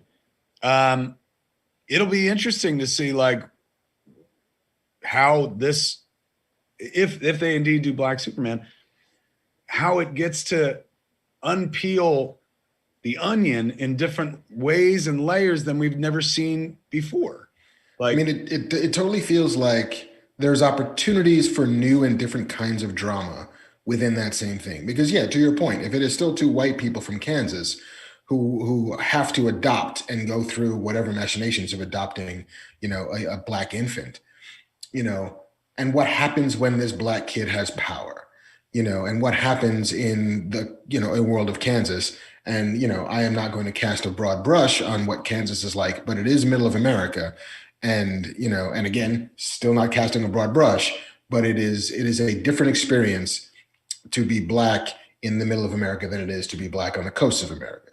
We're going to get a lot of shit. They're like, they're shitting on Westview. They're shitting on Kansas. We're not shitting on anything, kids. We're not shitting on anything. But, what it is like to have to hide your glory, to a certain degree and hammer it to the ground and pave it down so that you are not somebody that people pay too much attention to, and what it means for people to pay too much attention to you when you're Black versus white, and what that they can't harm Clark Kent, but what that then does to the Kents, suddenly becomes an issue of like blowback, like, holy shit, like they can't shoot you, they can't lynch you, so they're going to come and burn the farm. And then what does that mean? And then what is the guilt that then lands on Clark Kent when he realizes that bad things will happen to his family because of him? Like, is that what drives him out of Smallville at the end of the day? Less I'm just going to work for the planet, or I got to do my walkabout to learn who I am. Take it. I got more of these. I'm going to keep giving them to you if you keep writing a story like that. These are all excellent points. And this, mind you, kids, this is just some conjecture from some fucking fans, not even close to the process. Imagine if you're in the middle of that process, the questions you're asking now, the fucking story plot points they're going through.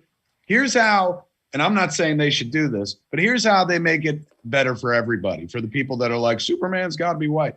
Just call it fucking Elseworlds, man. Start a whole series within the Marvel universe of like, not Marvel universe, DC universe, DC Elseworlds. And then here's your Superman, do Black Batman. You just do everything that they do in Elseworlds now in the book under like this umbrella of movies. Now, I'm not saying do that because I don't want you fucking with my mythology. It just seems like, it would put everybody at ease. Plus, it would introduce a concept that they've got that the competition doesn't have. Like, closest thing Marvel has is What If? Right. And we're about to see that shit in cartoon form. If DC or Warner Brothers was like, we're going to do a whole series of movies that are just Elseworlds under that brand name and shit, that's a whole new kettle of fish, man. More money to be made there. And it sounds like they're heading in a direction similar in as much as, The Flash is all about the multiverse. And if we've got Michael Keaton Batman mixing with Ezra Miller Flash, clearly they're doing some adventurous things. But there's a case to be made for just doing a whole series of Elseworlds movies and embracing something they created years ago in order to not upset fan bases when they were like, we want to tell a different version of this story. Yeah. I mean, it provides cover in a way that might make it easier for some to swallow that pill. The question is whether or not they feel like they want to hide behind that cover. It's there for them if they want it, but there's also a statement to be made in this is this version of Superman for today, and he will have the big giant Warner Brothers DC Comics logo and all of the resources. It's like, yeah, okay, well, Static Shock is going to be on HBO Max as a direct to video premiere. It's like, well, yeah, I get it. But at the same token, you could just make that a real ass movie. And you kind of should, but who the hell knows, man? Who the hell knows? All I'm saying is that it seems like there's a ton of opportunities to wring some new wrinkles out of this particular drama, which is a story as old as time. I think like the Superman origin story has been told almost as many times as like the Jesus origin story. Stolen from Moses, mind you. Indeed. It is at its best, a religious parable. And so we know it so well. So to be able to make that a little bit different, I think is something worth embracing. So power to them.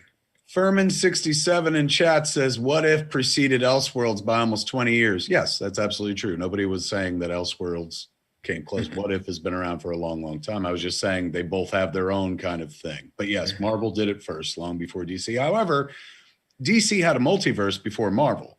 So they were doing what if stories like, hey, what if Superman was married to Lois Lane? And they just called it Earth 2, Earth 3, Earth 4. So similar sensibility to the what if stories. Wouldn't you agree? Absolutely. And I won an argument I didn't know I was having with a stranger on the internet. Well, that's 21st century life, my friend. Yeah, man, look, whether or not you're like, hey man, I'm Black Superman, I don't know if I want it. I want it. What I'm happy to hear is that DC engine cranking up with, JJ's big fat deal went over there. And like Mark said, it was chiefly, we imagine, to play with the action figures. So it's nice to know that machine is starting to ramp up, because once he gets going, he's a fucking factory, that guy, And if this is what he's going to do, which is like, you write this, start handing out assignments, you're going to start seeing more development and more production. Because, are they ever going to say no to a J.J. Abrams? They're paying him a ridiculous amount of money for that deal. I assume anything he walks in the fucking doors with and goes, oh, this is what I'm settling on, they're going to be like, go. Thank you. So I'm excited and curious. Speaking of Superman, did you watch Superman and Lois, the CW premiere this week? I have not. I missed it. Did you? I didn't watch the whole show, but I watched, they put up the first 5 minutes on YouTube or something like that. And so I watched it. It looks good. Like, I look forward to watching it. Right now, I'm in a Marvel place with my wife, so I don't want to disrupt it by being like, let me swap out some Superman and have her be like, what? So, I'm not going to introduce it to her right away. But I've yet to watch it here. But from everything I've read, clearly they spent the money on it. And clearly the story they're telling, which I initially, when I first heard about it, I was like, why would you do that? Like, why are you going to have them be married and have kids and shit? Actually sounds pretty damn interesting what they're doing with it. Yeah, I'm curious. I missed it on its premiere. And so I got to now find out where it's streaming. I'm hoping HBO Max is that place. Probably Hulu. Hulu? Well, CW shows are on Hulu like the next day, I think, aren't they? Or did that stop? I don't know. Like, it's hard to tell anymore. It's hard to guesstimate where the natural sort of exit strategy would be. Like, could be CW, could be the CW app, could be Hulu, could be So I'll just, dear computer, find for me Superman Lois. Trevor Golding in chat said Superman Lois was amazing, movie quality. Kenneth Sirac says it's solid. Thanks, Kid Ken. Krypton says best Superman in like the last 20 years on TV. So yeah, it's on the CW app, they're telling us. So I guess it's not on Hulu. Mark, it's on CW's website right now, says MW the Cool. Thank you, the Cool. So yes, we have to catch up on that. But I did watch the opening scene, and he has like a green PT Cruiser that flips off, and he catches it and rests it down. And it did look like the cover of, Action Comics #1 of him holding the big green car. And they gave him the old logo for his first appearance, I guess, or whatever, in Metropolis in the flashback opening. And, the kid's like, wow, a nice suit. And he's like, you like it? My mom made it for me. And takes off. Fucking adorable. Absolutely adorable. Say, Jim, that's a bad outfit. Woo! What else we got in the news?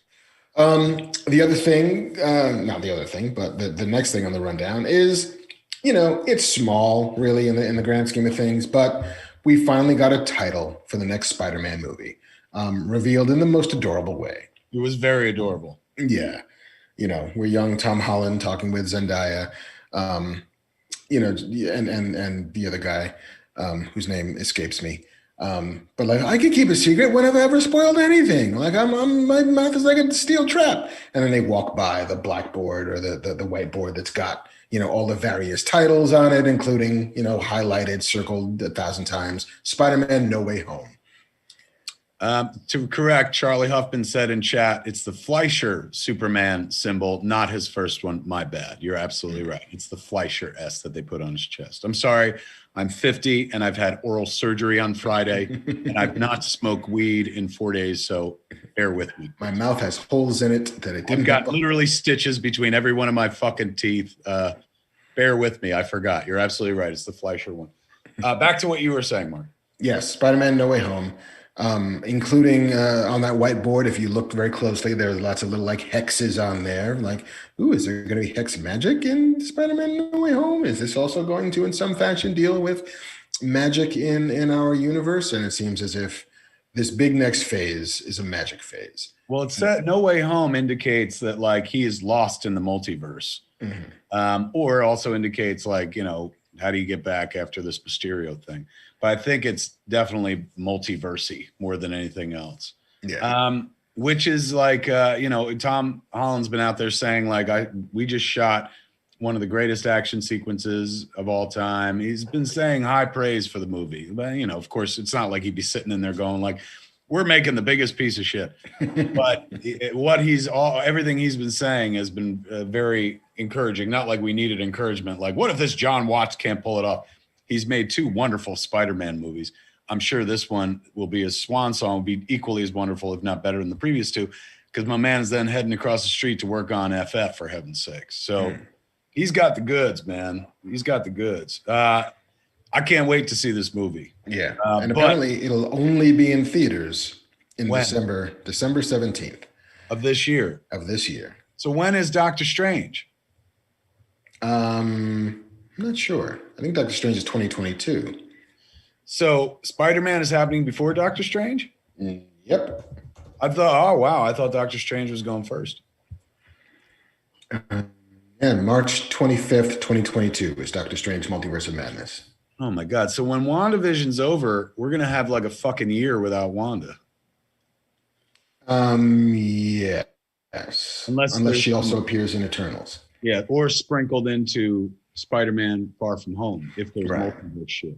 Yeah. I mean, we also get, at some point this year, we get Black Widow, we get Shang-Chi, and we get Eternals, and Spider-Man. So that's 4, like making up for lost time, 4 Marvel movies in this calendar year. That's a reason right there for them to cure this COVID shit right away. We got fucking 4 Marvel movies coming, man. Let's go. Yeah. On top of Loki and Falcon Winter Soldier. Which the new spots for Falcon and the Winter Soldier show Baron Zemo in the mask. I went nuts. I was so like, they showed him carrying the mask, but then they show him in the mask firing a gun and shit. It takes so little, Mark, to make me happy. Putting him in that mask made me so happy. Seeing that pink fucking ski mask, I was like, give me that Zemo. Oh, he's going full Zemo.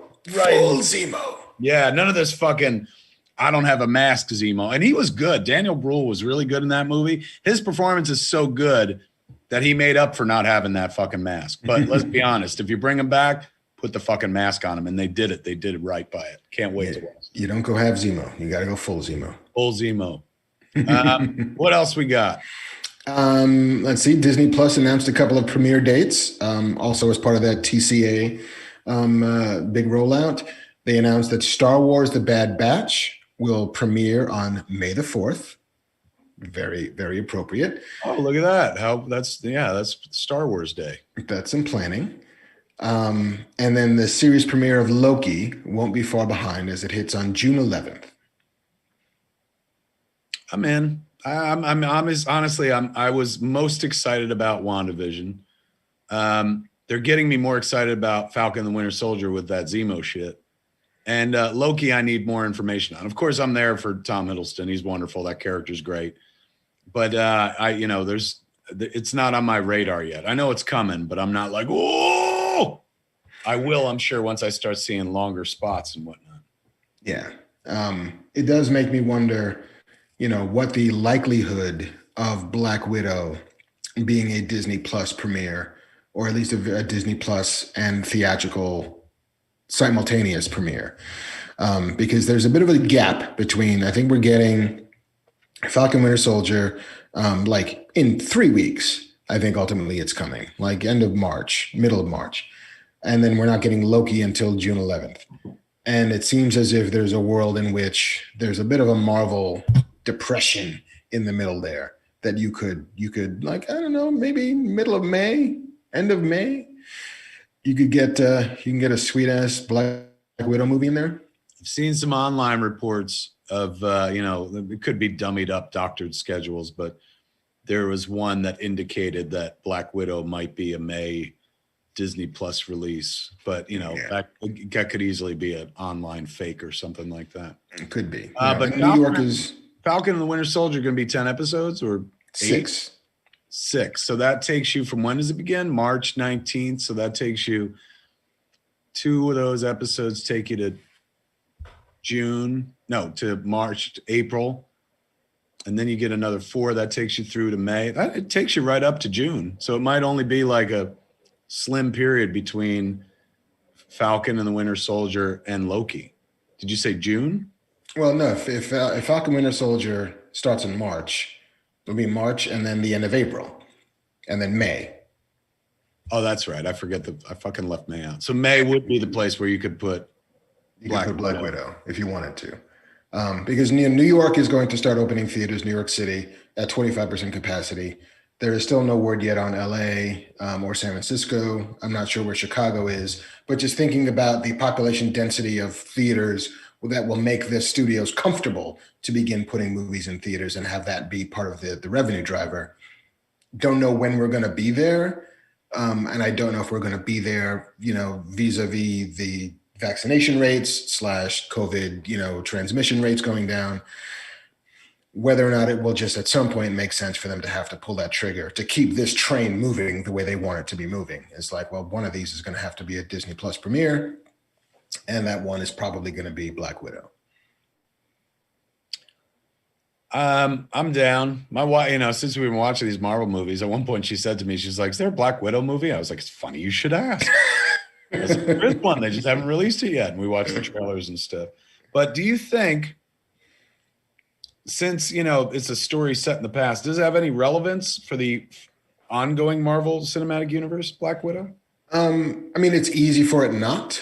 It's easy for it to be a sort of, to borrow your phrase from before, a cul-de-sac of story, which is, we know that Scarlett Johansson's Black Widow, that Natasha Romanoff, is dead in the present / future of these stories.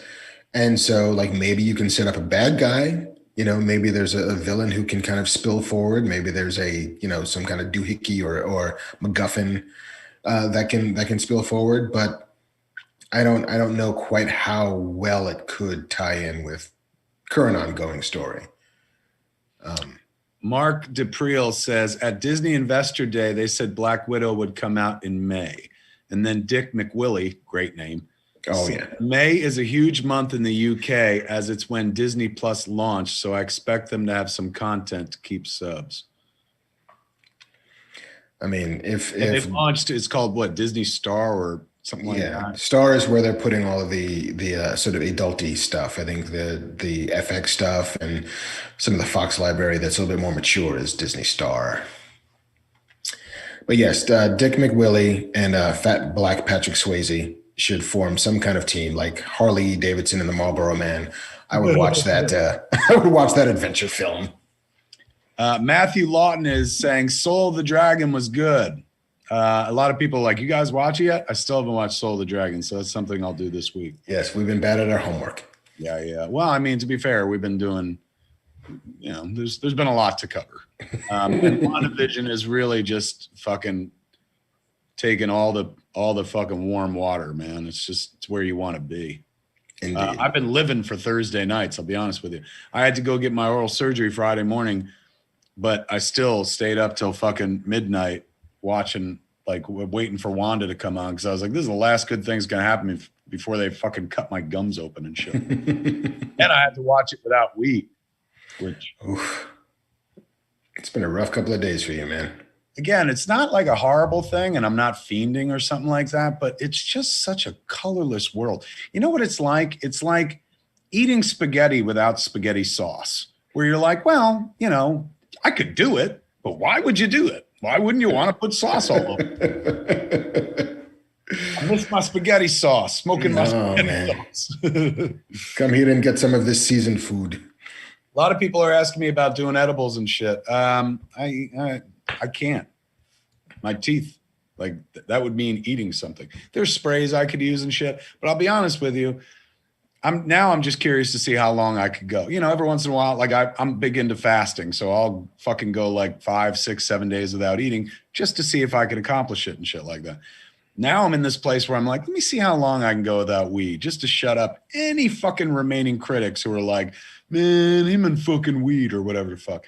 I'm just taking it as far as I can. But I honestly, so far, I'm not like crawling the walls or anything like that. Proving once again, you cannot physically get addicted to marijuana. Like, because if anyone was, it would probably been me. But like 4 days and I didn't even fucking think about it. And it's not like they got me on pain meds that make it better. The only thing I'm taking for this is just 3 Advil. So it's not like, well, they got me something else, man. So I'm experiencing life in a crisp fashion, and You're like the Forrest Gump of consumption. You're just like, I'm gonna just run, Jenny. Like one day I started running and I just never stopped. God, I wish. I'd be all Forrest Gump thin and shit and in shape. But your version is like, I just decided to stop eating one day and I just figured I'd keep going. Just to see human endurance, like what I'm capable of. But yeah, it's I don't know why anyone chooses not to smoke weed. What's wrong with everybody, Mark? What's wrong with you? Why are they eating their spaghetti without sauce? That's what I need to know. What other news we got? Amazon is currently developing a live-action G.I. Joe TV series. Wait, Amazon or Paramount Plus? Amazon. Because Paramount Plus came out this week with a bunch of announcements, and that isn't G.I. Joe a Paramount movie? The production companies behind it are Paramount Television Studios, E1, and Skydance TV are all in bed on this. Some of it could be, we talked, a while ago about why Warner Brothers, when it was, first starting HBO Max, and The Sandman was a show that they were going to make. The Sandman is a Netflix show and not an HBO Max show. And one of the reasons why that happened was at the time, Warner Brothers was cash poor. They had just laid out hundreds of millions of dollars in overall deals to keep Greg Berlanti at the studio, to get JJ to sign at the studio, and they just didn't have any more money to spend on shit. They needed something on the incoming column and not the outgoing column. And so I think that's one of the reasons why they let Sandman out of the gate. It's because Netflix paid them a boatload of fucking money for the rights to make that show. So I wonder if this is something similar, where Paramount has been developing and spending so much money and ramping their slate up to be able to launch Paramount TV that they just needed somebody to come and buy something. Like, please, would you come and let us do this? And Amazon and Paramount have had an interesting relationship over the pandemic, where movies like Without Remorse, the Michael B. Jordan starring Tom Clancy adaptation, will premiere on Amazon instead of theatrically. Coming to America 2 was supposed to be a Paramount theatrical release. It's going to be on, like, in a week. We get trailer's amazing. Yeah, it's like March 5th or something like that. March 5th. I don't know yet what will happen with Top Gun Maverick, but it would not surprise me if that's also something that happens on the back end. They've announced that, I think part of that Paramount Plus announced, no, that was Mission Impossible. Mission Impossible was like 4 weeks after theatrical, it goes to Paramount Plus. Yeah, which is bananas. But yeah, so we're going to get a live action G.I. Joe show centered around Lady J, which is interesting, which seems as if maybe they get their own Black Widow TV show in a way that that's the character that G.I. Joe's built around, Lady J. Yeah, Lady J. I'll watch, but it's not something that I'm like, I can't fucking wait. But like, in the hands of anybody, anything could be wonderful. And G.I. Joe I'm familiar with, but I didn't collect those toys, and I did watch the cartoon, but like, it's not a part of my creative DNA. But then again, yeah, neither was Masters of the Universe. Like, I did not collect He-Man toys. I watched the show, and yet we wound up fucking making an incredible Masters of the Universe series. Bear McCreary just texted me this morning, give me a link to tomorrow. He's recording the score for episode 4 and 5. So I've already heard the score to your episode 3. Jeff's kiss, just stunning. Oh, Jeff is such a whore. Jeff just keeps kissing. He just likes to kiss. He don't touch or feel or anything. He's just a kisser. He's the kiss bandit, Jeff. What else we got? This one I think will hit a little close to home. Is that Ron Moore is taking on the Magic Kingdom universe for Disney Plus. Ron Moore is developing a franchise for Disney Plus that's set in the beloved Magic Kingdom. The first project in the works is of the so-called Magic Kingdom universe. It's the Society of Explorers and Adventurers, which is set in a world where all the themed lands and characters of the Disney parks and classic films actually exist in another reality. Huh.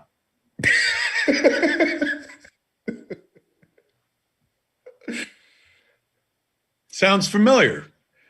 Yeah. For those not following along at home, 3 years ago, kids, I was working on a show for Disney Plus called Kingdom Keepers, which was Favreau. I don't know if he did the same material, but essentially the story is Disney After Dark. What happens to the park after, the lights go down and the gates are locked and everything comes to life and shit like that. So he was working on a movie and then went away. And I think I forget which I think he went to Jungle Book instead. So when Disney Plus was being managed by the Disney Channel, I was hired by those cats and wrote the first episode and the outline for this show, Kingdom Keepers, which was supposed to be one of the first shows that they were going to put into production alongside High School Musical, the musical or whatever it's called. And then a guy named Ricky got promoted over the lady who was my boss. And he was a marketing guy from Disney. And he's responsible for all the shit we love. Like he was the one that was like, we're doing fucking Star Wars and we're doing fucking Marvel and stuff like that. So word was, I never met the guy or talked to him, but this is the word that came back to me for all the people I was working with. He read Kingdom Keepers and was like, what the fuck is this? Like all of this IP is in one show? No, we're not putting all these characters into one show. And shit got killed. And from what I understand, there was an internal battle because Disney Channel folks were in charge of Disney Plus originally. And then all of a sudden this put a kibosh on everything. And it was not a happy transition for some. Me, I was like, I never believed it was ever going to happen. Whole time I was just like, I can't believe I fucking got this job. I can't believe I was like, this ain't going to go. And then I started to believe it could happen because we toured Disneyland after dark. They took me on to Space Mountain. We went through Walt's apartment. We went everywhere in the park after dark with everything shut down. On Space Mountain, we walked the track and they turned all the lights on. Like it was fucking astounding and stuff. So then they also had me come over to Disney to meet with the production team about this new system they had, which essentially is the wall. What do they call it? The volume. So they were like, this is how you could do, your sets and backgrounds without actually having to do them because a lot of your shit takes place in an unreal world and stuff. Because in the pretense of the project I was working on, it was based on a series of kids' books called Kingdom Keepers. First one was called Disney After Dark.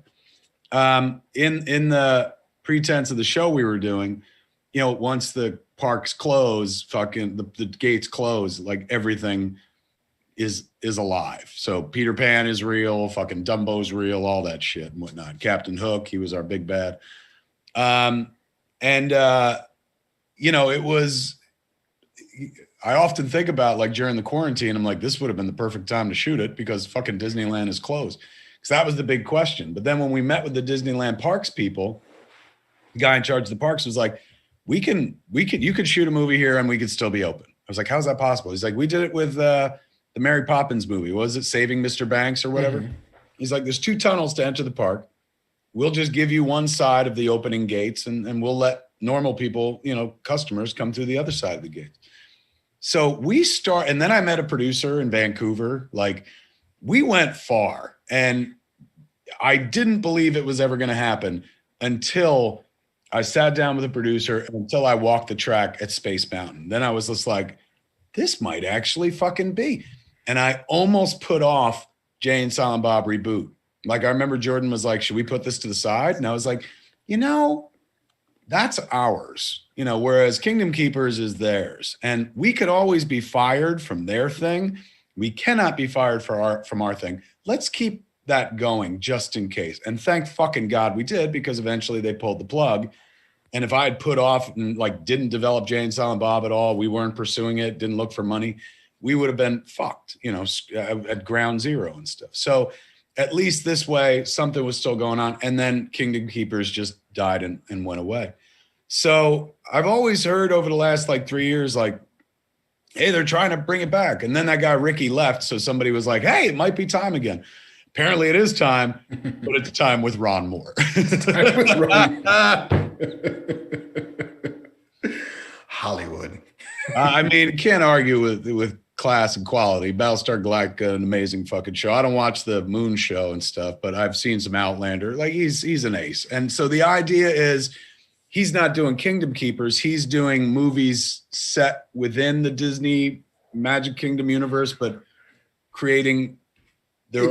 It's all very unclear, and I'm sure that they're keeping it very close to the vest. But according to the THR story, the idea per sources is to explore characters like the Seaboat Captain for the Jungle Cruise, or the Prospector from Big Thunder Mountain, or the Climbers of the Matterhorn, for example, as part of the world of the Society of Explorers and Adventurers, which are worlds that, within the fabric of the show, actually exist. And to be clear, none of these characters or storylines are currently on the table at this stage.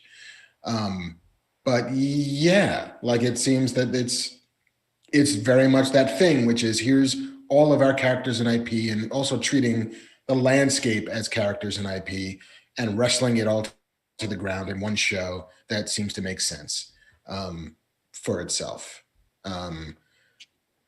So yeah, I don't know, man. Look, I'm all for it, man. More entertainment. I think that, Disney IP and the Disney World, the Magic Kingdom IP, is something that, they've touched on, obviously with Pirates of the Caribbean. You could take this shit, turn it into ongoing shit, beyond rides, beyond little concepts, because Disneyland, Disney World is full of storytelling. What is it called? The Explorers thing you just said? Yeah, Society of Explorers and Adventurers. That's on the walls all over the park for wherever they, if you're going on the Matterhorn or something like that. So, you've got all this shit that people have been seeing subconsciously or consciously throughout their lives while going to these parks.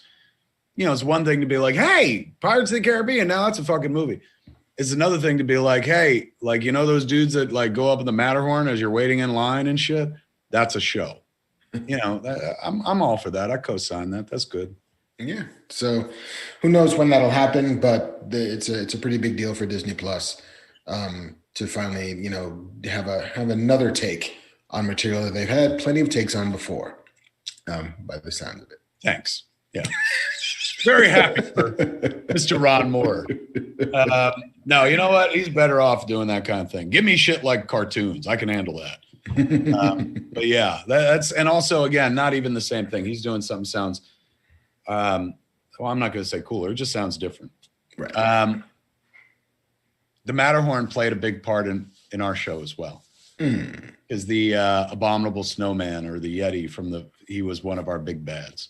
He was the muscle for Captain Hook, and the other muscle was one of the moon guys from Space Mountain. In the one, I think, in Disney World is where it's upside down and there are 2 dudes on the top of the ship.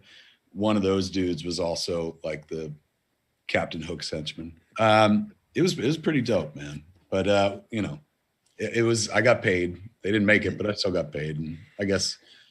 And I got to work with cool people and stuff.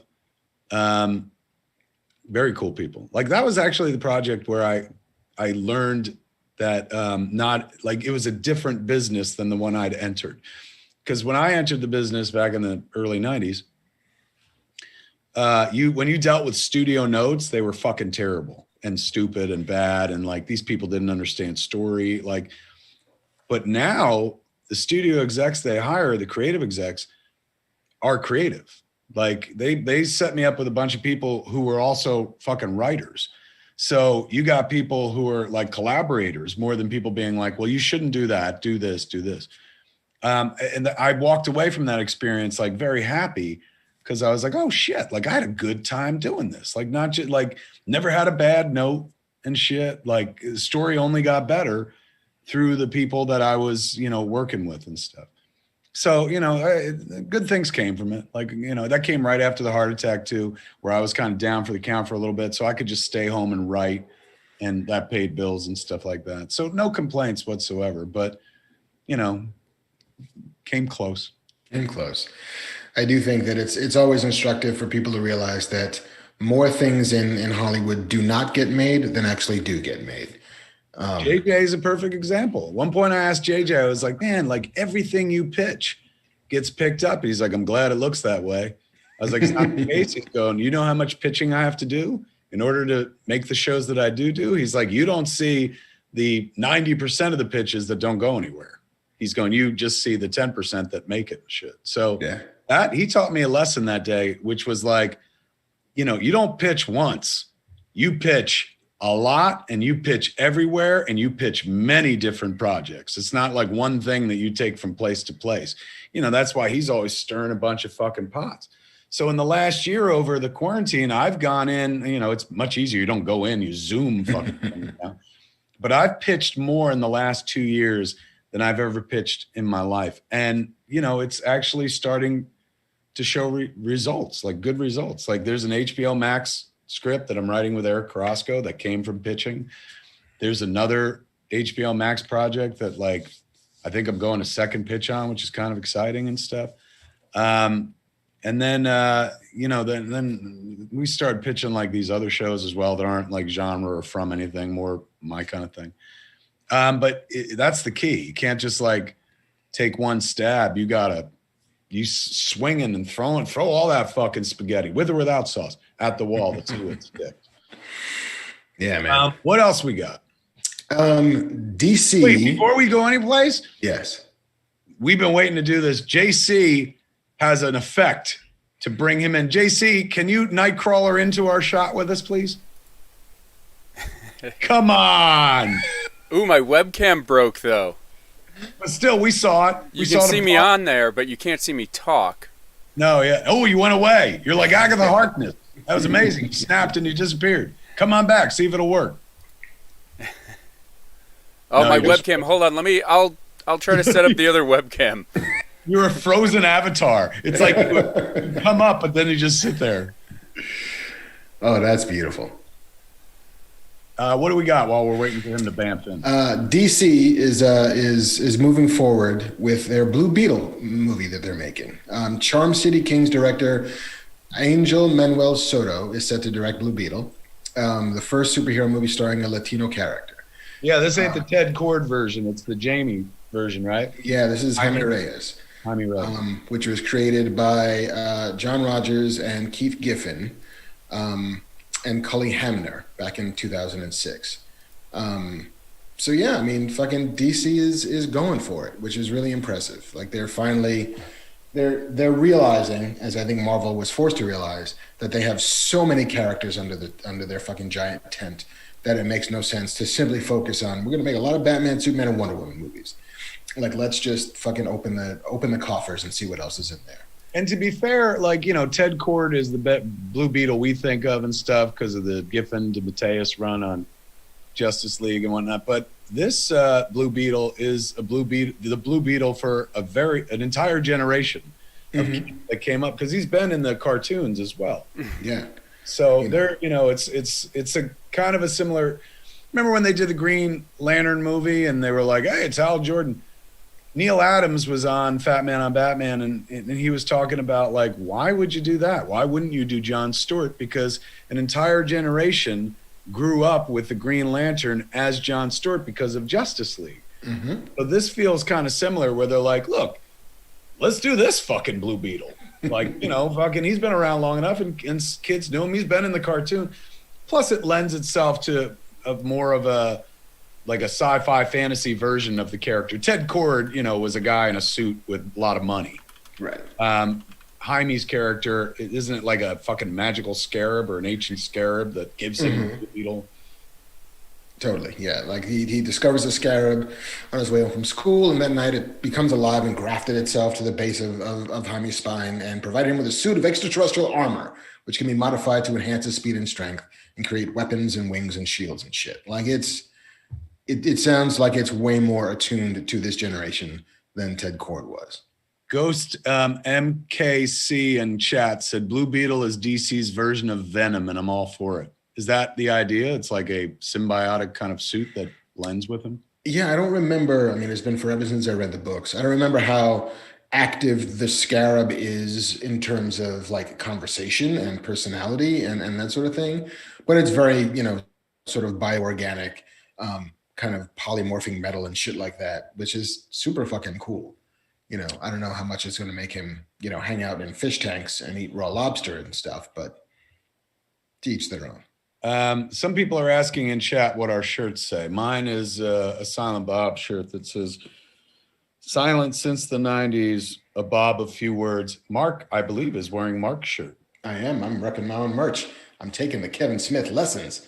Where can they buy that fine shirt, Mark? That fine shirt can be purchased at embaddeledclothing.com, EMBATTLED clothing.com. And if you use the code MARK15, you save 15% off your first order. Mark 15. Mark 15. That's your fucking, there's your series to go pitch. Mark 15. It's about a writer who writes things better than the things that are written. 15% better. You go to, what is it? Embattled what? Embaddeledclothing.com. For Mark's shirt, you go to the Chivery for mine. They make a lot of cool Jay and Silent Bob shirts. JC, what the fuck, man? Where's all the bamfing? Nightcrawler, what's going on? I think my webcam overheated. I just put my hand on it, and it's like 1,000 degrees.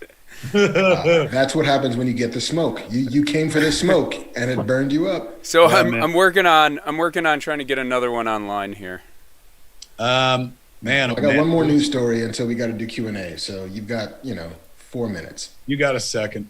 Go ahead, Mark. What we got last? Last one is Nickelodeon is launching Avatar Studios, which is designed to create original content spawning out of the Avatar: The Last Airbender animated series and movies based in that world.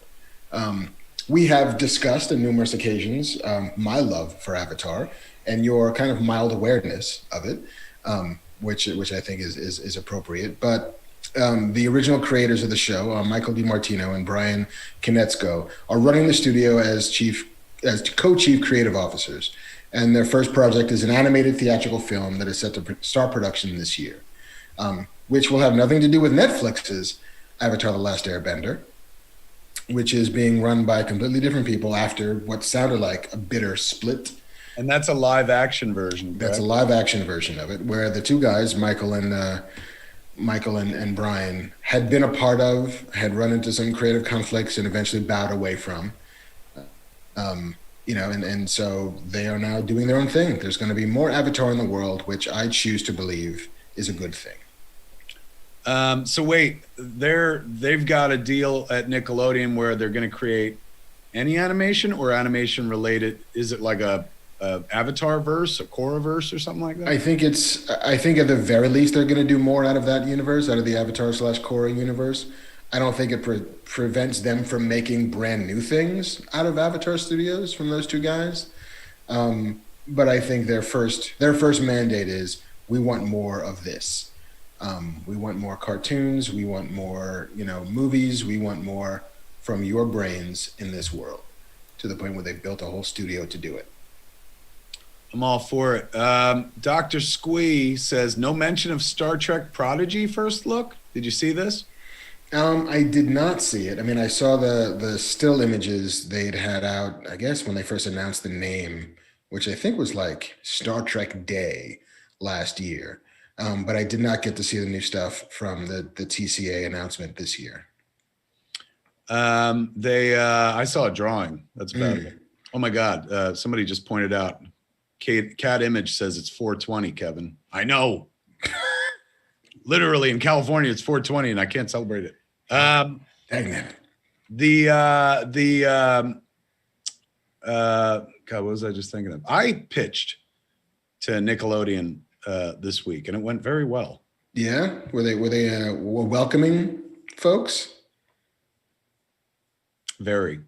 And I mean, ironically, like I don't know if I don't want to pooch my deal or tell tales out of school, but the person who I pitched to was a person that I worked with on Kingdom Keepers. Oh, yeah, Ricky? No, yeah. Hey man, remember me? Remember this face? No, but it was pretty good. And I don't know how much to say because I don't want to ruin shit, but I should bring this up just by virtue of the fact that a lot of people have been saying in chat and on Twitter, they're like, you guys got to have Dave Dismalchin on the show again. It's been forever since you've had Dave. Me and Dave pitched something. Excellent. And it's his and it's brilliant. It's absolutely brilliant. I'm just kind of, what do they call that? Carpet bagging? Where you just hitching your wagon to the star? It came about like in this really wonderful way where, the person that I'd worked with at Disney who was over at Nick, like reached out to me a couple months ago and says like, I'm looking for this. And I think you're the guy. And I was like, oh, I'll start thinking. I'll try to come up with ideas. And then completely separately, like months later, Dave hit me up and was like, hey, I got this thing. Do you think this could be a cartoon? He's going, you're working on Masters Universe. Could this be a cartoon somewhere? And I read the thing and I was like, Dave, this is magical. Like this is cartoon. This could be live action. And I said, and it sounds like something that somebody was looking for. So let me see if I can put us all together. And so far, so good. We'll see. But his idea is stellar. I don't want to share it yet, but I'll tell you off air, but it's Jeff's kiss. The moment I heard it, I was like, oh my God. It's one of those things where you're like, why didn't I think of that? But I'm glad that he did. He's so clever and stuff. So him and his friend Reese came up with this really cool idea and we walked it into Nickelodeon. So we'll see what happens. That's awesome. Dave is one of the nicest people I know.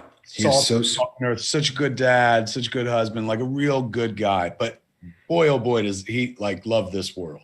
Like he's a genre guy in a big bad way. Oh yeah.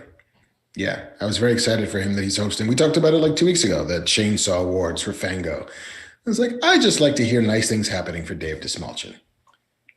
This is like, I don't want to tell tales out of school, but I found this is new information to me. And it's a high compliment for Dave Dismalchin. You've seen Dave like in everything for the last 5 years, ever since like The Dark Knight, first time he kind of popped up. Normally when you see someone that much, it's because they got a representative, an agent, say, or a manager pushing them out there into the world, working on their behalf. Dave has a lawyer, and I think that's it. So that means all those movies that you see Dave in is about somebody going, I like that guy, and just casting him. There's nobody out there going, you got to put this guy in your fucking thing. People just love him that much. Like he's incredibly easy to work with. He's talented. He's fucking like character as hell and stuff. So, he becomes a favorite of all these people that just pluck him up around the way. Do you know how wonderful you have to be to not sell yourself in this business, to have people just trying to buy at all times? So I found that was something I learned recently. And I was like, that's fucking incredible, man. Like, yeah. It's a big boon for him. It says huge things about his talent, man. I just absolutely love that. Yeah, and his talent, and also like even if you're super talented, that is entirely based on word of mouth. Word of mouth and vision on screen, and like that guy has really interesting look, and he's really talented and funny. I wonder if he's an asshole to work with. And every director who's clearly worked with him, who's then gotten that call, has said, "Oh no, he's a dream. Like you'd be an idiot not to do this."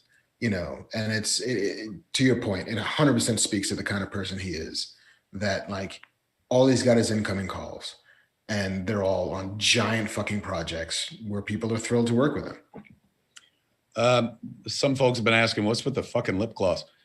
Since I had my mouth open for like 5 hours and they were working on it and shit, like I got dry, like cracked mouth. So I've been moisturizing like a motherfucker and stuff. It makes the kisses that easier. Yeah, tell me about it. For those that came in late, I had oral surgery on Friday. If I sound weird or look weird or whatever, well, that's if I sound weird, it's probably because I'm not high at all. But to be fair, kids, I never really get high anymore anyway. Like basically, weed for me is like coffee for most people, where they're like, oh, I got to start my day. Okay, I'm ready to start my day. In fact, caffeine probably far more addictive than fucking weed. But to me, it's not like, hey, man, I don't get fucking loopy. I'm 50 years old. I'm a grown up. So I don't get high, but I do get centered. Semantics. Is that the end of our news? That's the end of our news, brother. 2 hours after the beginning of our show, ladies and gentlemen. This has been a long one. We're done with WandaVision and the news. What's that? We started at like 2:15 and it's almost 4:30. I know. And when does the Golden Globes begin? Because we got to get off because everyone will start abandoning us. It begins at 5 o'clock, so half an hour. We're cute and funny, but we're no fucking, Tina and Amy. No. Is that their name? Is it? Tina Fey, Amy Poehler. Amy, yes. Amy hit my ear wrong for some reason. Yes, Amy Poehler. I never say her name, her first name alone. So it was like I was missing something, and it was the last people. Are you going to watch the Globes? I really don't have an interest, and I'm not shitting on it like, being the internet. I'm just, I think I'm going to watch fucking Captain America, the First Avenger with my wife, which has me really hot. There you go.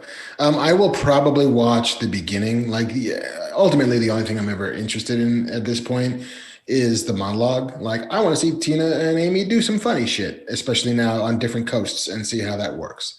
Because, Tina is in New York and Amy's in LA, or vice versa. Oh, is that what they're doing? They're on two different coasts? They're on two different coasts. And so, I want to see what that looks like, because that's kind of interesting. But I have so few ponies in this race. Like, I'll tune in to see if Ted Lasso wins something. I'll tune in to see if The Boys picks anything up, or Mandalorian. But most of the movies I'm sort of out of that horse race on. I could just as easily watch the recaps or read the winners lists tomorrow than give it 3 hours tonight. I forgot, man. Shit like Mando's up for things, and fucking Boys. Like, there's a bunch of shit we like. Yeah. Like, and it's not to say like they're always doing shit I don't like, but like genre shit, which is kind of fucking cool. Yeah. So like I'm mildly interested, and we'll see how long my attention span lasts. Get Swifty in chat says Kevin's high off life. No, I'm not. I'm not. I am acutely aware that I have stitches between every one of my teeth and my fucking gums. And life is just so abrasive. So many sharp edges.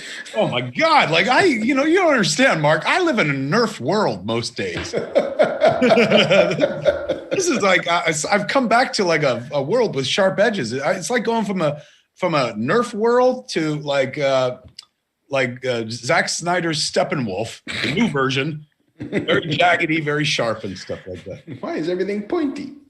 Did you see they put out, I watched some sort of, I don't know if it's trailer or what, but there's like this, like, it looks like a minute and change, maybe 2 minutes. I don't know what it's meant to be, but it's from Zack Snyder's Justice League, and it has a Leonard Cohen song, but it's not Hallelujah. Mm. And it shows the cube, like it shows Cyborg on the mother box, and then does each one of the characters. It, like, to me, it looked like a credit sequence, but I don't know. But it's acting as a trailer. I watched it on YouTube. Clearly, they're giving us that show in the 1:3 ratio because it's IMAX. Is it going to be black and white though? I don't think so. This trailer was all black and white. I don't think so, but I know that there's a version of it that is all black and white, and I think that's Zach's preferred version of it.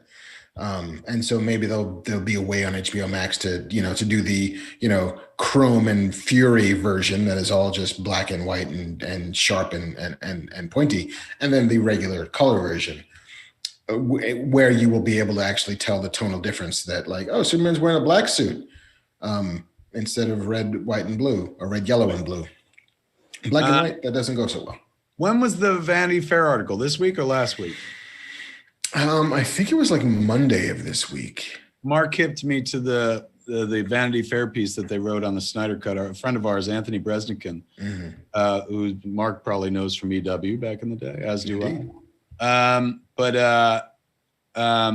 Really nice piece that really tracked the entire history of it. Worth a deep dive read if you're remotely into the Snyder Cut of it all. For sure. But the one thing that they kept talking about in that story, which I was like, oh my God, they're absolutely right. Like they talk to people and they're like, Zach is a legit nice guy. And that is patently true. Like he is actually one of the nicest individuals I've met in this business. And for a guy who makes movies that are high octane and fucking like energy and action, he's an incredibly sweet man. I was so glad to see that come through in the Vanity Fair piece. Like there's a reason the Snyder Cut shit is happening. And yes, it has everything to do with everyone online being like, give us the Snyder Cut. But it's also because like good things happen to good people. Guy's a good guy. You know, like whether you like his vision of fucking the DC universe or not, he's a good dude. So I'm happy that he's getting this. I'm happy the universe turned around to him, but I'm looking forward to seeing this. But have you fucking seen any of his the fucking Dead movie stuff? Oh, the Army of the Dead? Looks fucking astounding. The whole world's talking about Snyder Cut, and I'm like, zombies in Vegas with a heist. He's coming in. It's a big year for him, man. Those two projects are like kind of back to fucking back. He owns streaming right now. He's about to. And he's also got like and we talked about it before. They're spinning an animated series out of the Army of the Dead movie that's following each one of those characters, I think. Zach, there's something that seems to be for him energizing in a weird way about being out of this part of his life.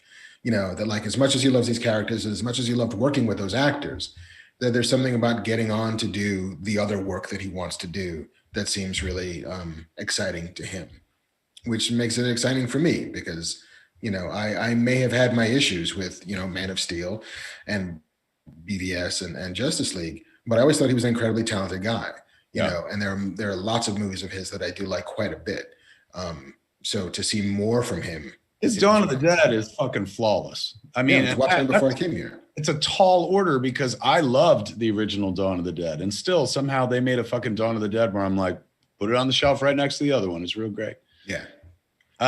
Somebody asked, let's see, Obi-Wan Yorobi says Zach is releasing two versions, one in color, one black and white. This has been confirmed on IGN, so you'll be able to watch both. You can watch the Snyder Cut or the Clerk's Cut, which is entirely black and white. Nicholas Quaglia brings this up. I don't know if it's a rumor, so we might as well hit it because it's definitely in our world. But all last night on Twitter, Amber Heard was trending because there's a rumor. It's not been in any of the trades, nor has it been substantiated by Warner Brothers. But there's a rumor that she's been let go of from Aquaman 2. Have you heard that or see that online?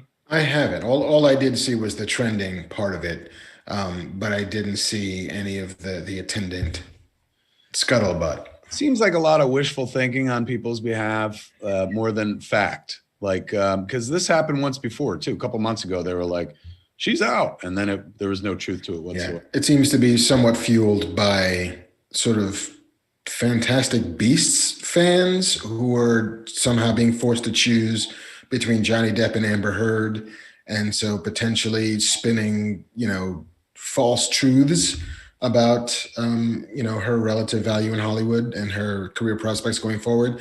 I don't know if there's any truth to it at all, but yes, before I think that was part of it. Buick Space Wagon says not confirmed by any of the serious sites. So it could possibly be not true at all. Yeah. TJ asks, did you see the new image of the Joker for Justice League? In that Vanity Fair piece, there was a picture of the Joker wearing a crown of thorns, which I was shocked that, like, you know, if you did that shit 20 years ago, somebody would be like, you know, there'd be an outcry. But it didn't seem to have any blowback whatsoever. Reminded me of, I remember when I first got into comics, like the second time. I was into comics as a kid, but when I met Walter Flanagan and started hanging out with him, Walt is an artist. So I got to plug my computer in. Walt is an artist. And so, you know, I was just brand new into reading all this shit, and fucking like he got me back in through The Killing Joke and Dark Knight Returns, and Batman the Cult was out and stuff. So I remember being like, hey man, like I need you to draw a fucking image of Batman crucified on a cross and the Joker holding the nails in his teeth and a hammer and shit. And Walt was like, I could do that. And he drew it and shit. When I saw that picture, that's what it reminded me of. I was like, oh my God, fucking in one tiny small way, I and Zach are similar. Religious iconography with our DC characters. Indeed. It's a passion play. Yes, turning it into a passion play of sorts. Is that all the news we got? That's all the news, brother. It's all the news, kids. Give it up for Marc Bernardin. He gave you the fucking news. Jay and Silent Bob's Secret Stash, kids, opened on Monday of last week. The new place open for business and stuff. So you can go see that if you're anywhere in the New Jersey, New York area. They can only let 10 people in the store in at a time, but the place is big enough. But there may be a grand opening coming soon. Yes, perhaps. Keep an eye out. We might be releasing some details this week for a grand opening where it might be Jay and Silent Bob might actually be there. So fingers crossed. Don't forget to Movies pop-up is coming to Orlando. It's almost completely sold out. Thank you everyone in fucking Florida who came out and drove. We've got, I think it's something like 3,200 slots, and I think we only have 3,200 left. So we've already booked. Yeah, these movies pop-ups are fun, and they're well organized in as much as you get a reservation. So we know who's coming at all times. We could keep people socially distanced and stuff. But like most restaurants, you open up in the morning, you're like, I wonder who's coming in. This, like, we use the TOC reservation system. By the time we hit the ground and open, at a place, in this instance, we're opening at the Tin Roof in Orlando, which is downtown Orlando near the big Orlando Eye Ferris wheel and shit. We know, like, in advance what has to be prepared, who's coming when and shit like that. But I just want to take this moment to shout out the folks that have pre-ordered and stuff, because Derek, who runs our movies operation, Derek Berry, he's a genius. Derek said that for the second time, this happened in Phoenix, it's also happening in Orlando. And all the orders so far, the pre-orders, because, it's like, I don't know what it is, like $37 to get you in the door, and that gives you a meal and blah, blah, blah. For all the pre-orders, people have been tipping fucking huge. So in all the pre-orders, they already know they've got like $15,000 in tips for their workers. That's huge. Like, it's one thing to like come and patronize the place at all. That's good for the restaurant, of course. But like the fact that my people are fucking tipping like big, like that means a lot. So thank you. That not only does it make me look good, is a really kind thing to do. Everyone's struggling out there and stuff. So thank you in advance of that. But I will be heading to Orlando for the opening of movies on March 12th. And that puts me on the East Coast. So maybe I head up to the motherland is all. All right. JC, can you bamf back? Yes. Look at that shit. Look at the money. Look at the budget we have on this show. I've got the old webcam, so I look like a vampire, but yeah, it's on. It's working. I can disappear. Are you leery about bamfing in and out? Is that what's doing it? No, I didn't have the air conditioner on. It was like 90 degrees in my studio. I literally think the webcam overheated. How are things in your world? How's the kid? She's good. She's discovered she has feet. So that's the big exciting thing this week. She's not sure that they belong to her yet, but she's decided that there are feet around. So that's it's been fun. Could you imagine there's a time in our lives where fucking just looking at our feet was WandaVision? Like, whoa, look at this shit. Like chaos magic. Yes. How nice to be a baby. every day is a fucking discovery for you. That's why babies don't smoke weed. They're constantly on an adventure. Well, like she's going to be 4 months old and she's never left the house. She's been to the doctors 3 times, but she's never left our house. Can you imagine? That is crazy. That's a COVID story right there. Mm-hmm. Yeah. Wow. Yeah. Or that's like a Buffalo, New York story if your kid is born in October. In the winter. All right. Do we got questions? We do. The first one from Matthew Lawton. Lawton. If you had to pick a DC or Marvel villain to babysit your kid, who would you pick?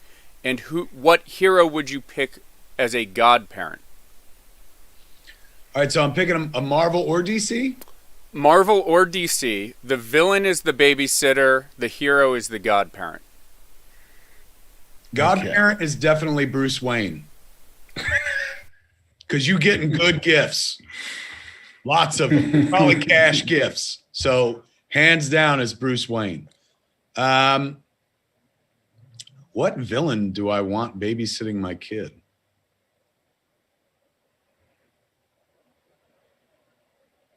What a weird, wonderful question. I know. I'm trying to wrap my head around it. I mean, Bullseye could be interesting for the kid because you'd be like, see this paperclip? Watch me kill your cat with it. Let me see. Well, first off, we don't want anybody who's going to put kids in jeopardy. Yeah, the Joker seems like a bad pull. Harley's not bad, though. Harley Quinn might not be a bad babysitter in terms of, she's kind of an anti-hero.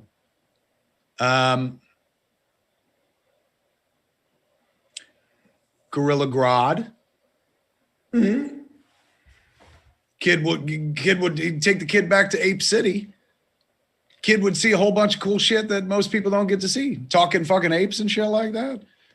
Solomon. And remember that the gorilla that took care of the kid when he fell in the cage? Harambe? Mm-hmm. He might take care of my kid. There you go. Gorilla Grodd. Let me see. Is there a Marvel villain? Definitely not Loki. No. Certainly not Agatha Harkness. Although we know in comics, like she was the Fantastic Four, Sue and Reed gave her Franklin Richards to watch and raise. And, she took that kid on an adventure.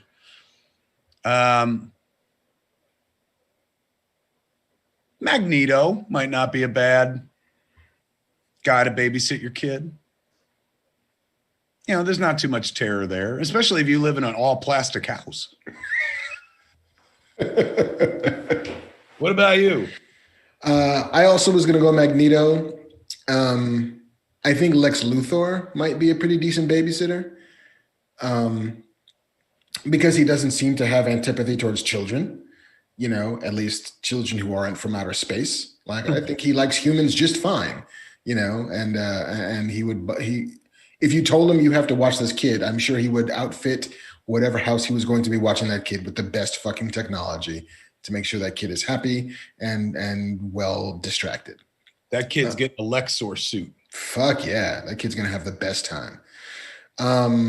As far as a hero to be the godparent, I kind of feel like Steve Rogers is impenetrable in that particular arena. Like Captain America is the dude who's going to take over for you in case you or your wife pass away. I could trust Steve Rogers for that. I buy that. That's a good question. Yeah. Well done. I would do it? Matthew Lawton. Well done, Matthew. Who would you do, JC? Doc Ock is the babysitter. Hands for everything. He could clean the house while he was watching the kid. And Plastic Man as the godparent. Ooh, that's good. Never run out of fun things to do. And he could be considered a villain, too, because Eel O'Brien used to be a bad guy before he became Plastic Man and stuff. So I like that. Plastic Man's a good call. He's always getting left out, man. Motherfuckers, he's not Mr. Fantastic, but he can do the same shit. Okay, question number 2. This is from Mark Pippin Thompson from Facebook, because we are getting slack that we never take Facebook questions. So this is Mark Thompson from Facebook. With Marvel pulling out characters that make us furiously YouTube and Wikipedia who they are, which lesser-known DC peeps would you guys like to be serialized? Hold on, I just want to point out, Luis Sanchez says, y'all bugging, sons, tripping out. Magneto babysat the New Mutants and Doug Ramsey died. Fair. You know what? Respect for that kind of memory. Well done. All right, one more time. Sorry, JC. Mark Thompson, which lesser-known DC peeps would you guys like to be serialized? Somebody like the Agatha Harkness or these kind of Marvel deep dives. Who would be good DC deep dive? Phantom Stranger. Alan Moore wrote a wonderful, Alan Moore, whenever he handled that character, handled it wonderfully. But he wrote a secret origins story for that character. I think he was the author of it. That takes it back, because Phantom Stranger, there was no real origin or anything like that. He gave him an origin that he was the soldier that slapped Christ or something like that, or helped crucify Jesus, and hence he was cursed to walk the earth for all time and stuff. So you're talking about an endless being who's been around for all time. You could totally do fun things with that character. I mean, Agatha Harkness has been around for 400 years or whatever. This guy goes way the fuck back to the start of the AD calendar. So yeah, Phantom Stranger. I mean, of course, I'm always hyped for the question to have his own series and whatnot, but he seems like a major character, whereas Phantom Stranger is still kind of, the undiscovered gem of the DC universe. And you could totally fucking do a whole series about that guy, particularly because you can go all over the time span. Nice. Similarly, I think Vandal Savage would also be kind of fun.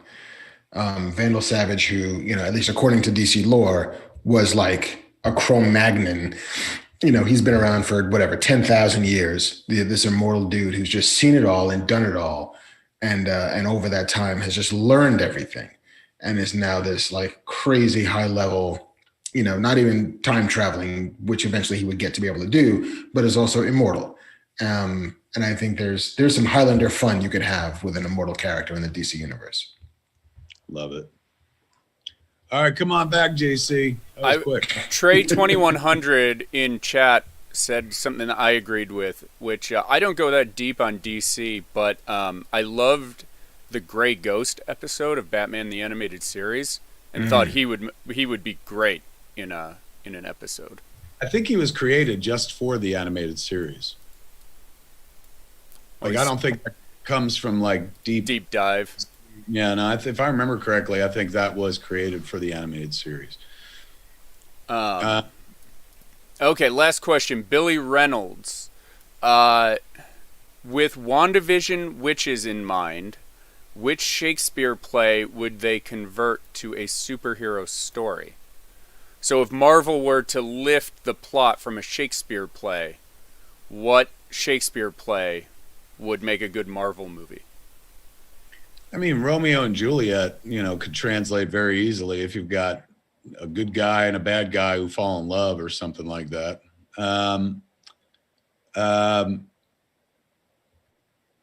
Macbeth is probably has witches. Yeah, it's got witches in it, so that's pretty easy to translate over. What an interesting question. I mean, Hamlet, you could kind of do my father, the king, has been killed by my mother and fucking his brother, and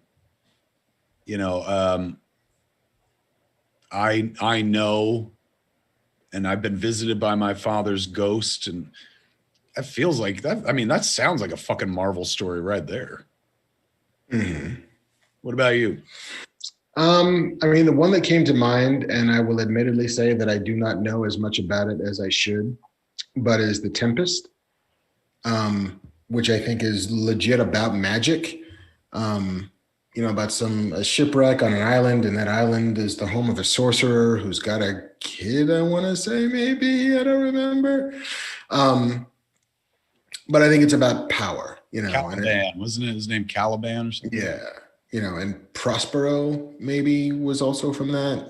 Yeah, because Prospero's books. Yeah. Similar, like A Midsummer Night's Dream is also about fucking, fairies and love and loss and, pucks and all that shit. All of the tragedies are there for you, but, finding ones that automatically lead themselves to magic. To that point, Othello could also be, a trusted general or a trusted wielder of magic is betrayed by everyone around him for not having that same level of power is also kind of fun. But yeah, wow, that is a deep, interesting question, relying entirely upon knowledge of Shakespeare, which I could not have guaranteed that we would have. There are some really nice suggestions in the chat. John Chadwick says Black Panther already had shades of Hamlet and Macbeth. Very, very true. Mm-hmm. A lot of people say do Dick McWillie, our fave, Midsummer Night's Dream using the multiverse. Great fucking call. What's this about the Inhumans? Oh, it went past real quick. Somebody pointed out the Inhumans. Pratamash Ranghundenhan says Caliban is Prospero's slave, I think. I really don't remember the story of the Tempest. The Shipway says it's got to be Othello. There's barely any superhero films without a love interest. Mm-hmm. Old School Shinobi says Howard the Duck and Dr. Bong in Coriolanus. Yes. Oh, shit. David Bonner points out Forbidden Planet was based on The Tempest. Oh, well, there you go. Yeah, I forgot that. That's true. Well, shit. That was I didn't realize we'd end on such a smart question. What if you did something with the X-Men with like Gambit and Rogue and it was Taming of the Shrew? Wow. The only way you get away with doing Taming of the Shrew these days is if the Shrew is the guy. If you flipped it. You gotta flip it. Otherwise people are like, you misogynistic piece of shit. So the Shrew's gotta be the dude that some lady's gotta tame. It should be Jack Black should be the Shrew. Yes, absolutely. I would watch that. Kate Winslet can be the tamer. Yeah, Jack Black as Wolverine and Kate Winslet as Jean Grey. Matt Bowler saying Taming of the Shrew starring Wolverine. I just said it, dude. Well, shit, kids. That's a show right there. It is indeed. Way too much show. But you guys seem to enjoy it, and I enjoyed the fuck out of myself. Mark, you have a good time? I always have a good time, my friend. JC, Bam Finn here, and tell us if you had a good time. Yeah, I look forward to it every week. The Bam thing. We will keep doing it, kids. We're going to keep doing it. Of course, this is what we do. This is our show. And how fun it is to, you got to appreciate this is something like me and this cat. We're creators for a living, right? Like the idea is we got to make some shit up all the time. Doing this shit ain't writing. Doing this shit is fanning out. And what got me to be a writer in the first place is being a fan.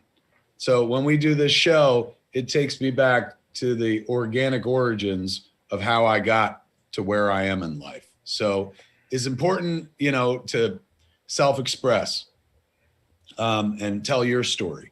But it's also important to love shit. That's how you get here in the first place. You can't be it unless you could see it. And growing up, I saw all sorts of stuff, read all sorts of stuff that led me to a world which still gives me happiness. I'm going to say it again. I had horrible oral fucking surgery on Friday. But, I came home and I watched fucking Age of Ultron with my lady and stuff and made me feel better. So this shit, I love fanning out about this shit. Sitting around and fucking gushing about some other person's art, there's something really pure about it. Like me and him could easily be sitting here shitting on everything, strategically so that we can raise ourselves up. But every week when we sit down and kind of love on this shit, it's, that's us taking off our professional hats and putting on the hats that fucking we wore in childhood that led us to this place in the first place. So thank you for affording us this opportunity to do it, because if nobody was watching, I doubt we'd keep going. But the fact that you guys not only watch, but then also chime in and fucking have great questions. And I love this. It's one of my favorite parts of the week. Cannot wait till we get to go back to the cantina and do it in person. You know, hopefully by like Thanksgiving. You could easily, right? Because you're all sorts of fucking, you got the vaccines, right? I got my 2 times. You got both? Fuck. I got both. Yeah, man. I've been looking on online, like keep refreshing fucking one site that's like has all the California locations and shit, but still ain't eligible. Hopefully soon. Fingers crossed, my friend. Super looking for that super soldier serum, man. Give me some of them Vita Rays. Make me all fucking Chris Big and shit. Hell yeah. You're like Black Panther. Kev, fuck you up 2 times. I just got a text message saying LA County teachers, restaurant staff, and grocery store clerks can get the vaccine, can sign up for COVID-19 vaccines. So you may want to rewind 20 years, go back to the quick stop. You might qualify. I could tell them when I sign up, they're like, what do you do? I'm like, I'm known for clerks. Just leave it there. You still got your old ID. Yes, it's true. A quick stop gave me a fucking clerk ID that I still have yet to throw out. Boy, that doesn't help me at all, JC. So fucking thanks. Ladies and gentlemen, that's all we got for you, man. Did you have a good time? If you had a good time, yeah. This cat down there, over there, Mr. Marc Bernardin, he brought you the news and shit like that. We don't get to do this without JC, who's our Mr. Mojo, puts it all together, puts us online, and then bamps in and out of our lives. Look at that shit. Look at that production value. So sexy. Yeah, you don't see that shit on Entertainment Tonight. Is that show still on? Do they still make Entertainment Tonight? I think they do. Well, you'll never see JC bamfing in and out, or anybody bamfing in and out. Entertainment Tonight. Come back next week, kids, on Saturday. I promise you, you're going to want to be here. We got a real cool guest. Well, we'll tell you about it next week, but definitely worth being here for. Never mind, conjecturing about shit. We're going to get details, facts, info. Yeah, from some inside fucking personnel and shit. The nitty and the gritty. Yes, both of them. But not the gritty in Texas. We don't want that. Nobody wants that gritty anymore. One of their grids was named Gritty. Oh, no. That's the gritty one, is the one that's like, you keep hearing those news reports where they're like, I got a $17,000 electric bill. That's that gritty shit. Fucking gritty. We'll take the nitty and we'll leave the gritty way out there. Yes, but come back next week, ladies and gentlemen. Right after WandaVision on Friday. Saturday, we'll be doing this probably 4 o'clock. Does that sound good, gentlemen? Sounds about right. We'll be back to our Saturday at 4 o'clock slot with a very special guest. And it'll probably be an all WandaVision episode, to be honest with you. But it'll be fun. We'll make it fun. There it is, kids. Mark, where can they buy your shirt one more time? Embaddeledclothing.com. Show them your shirt. One last time. Like, put those titties on the glass. I'm like, show them your shirt. It's like, put them on the glass. Put them on the glass. If you want this shit, you go to thechivery.com. They got Jay and Silent Bob shirts and stuff. JayandSilentBob.com also has some stuff, but not these shirts. And Jay and Silent Bob's Secret Stash is open, ladies and gentlemen, and look for a grand opening announcement fairly soon. My Lord. There it is, kids. I'm not smoking weed. Why am I coughing? What the fuck? I normally say not COVID, just weed. But if it's not weed, ooh, I better not have COVID. I'll tell you that right. Don't even. There it is, kids. For Fat Man Beyond, I'm Kevin Smith. I am Marc Bernardin. Tune in next week, Saturday, 4 p.m. Same fat time, same fat channel. Smodcast.com or YouTube.com/Kevin Smith. Chaos Magic, bitches.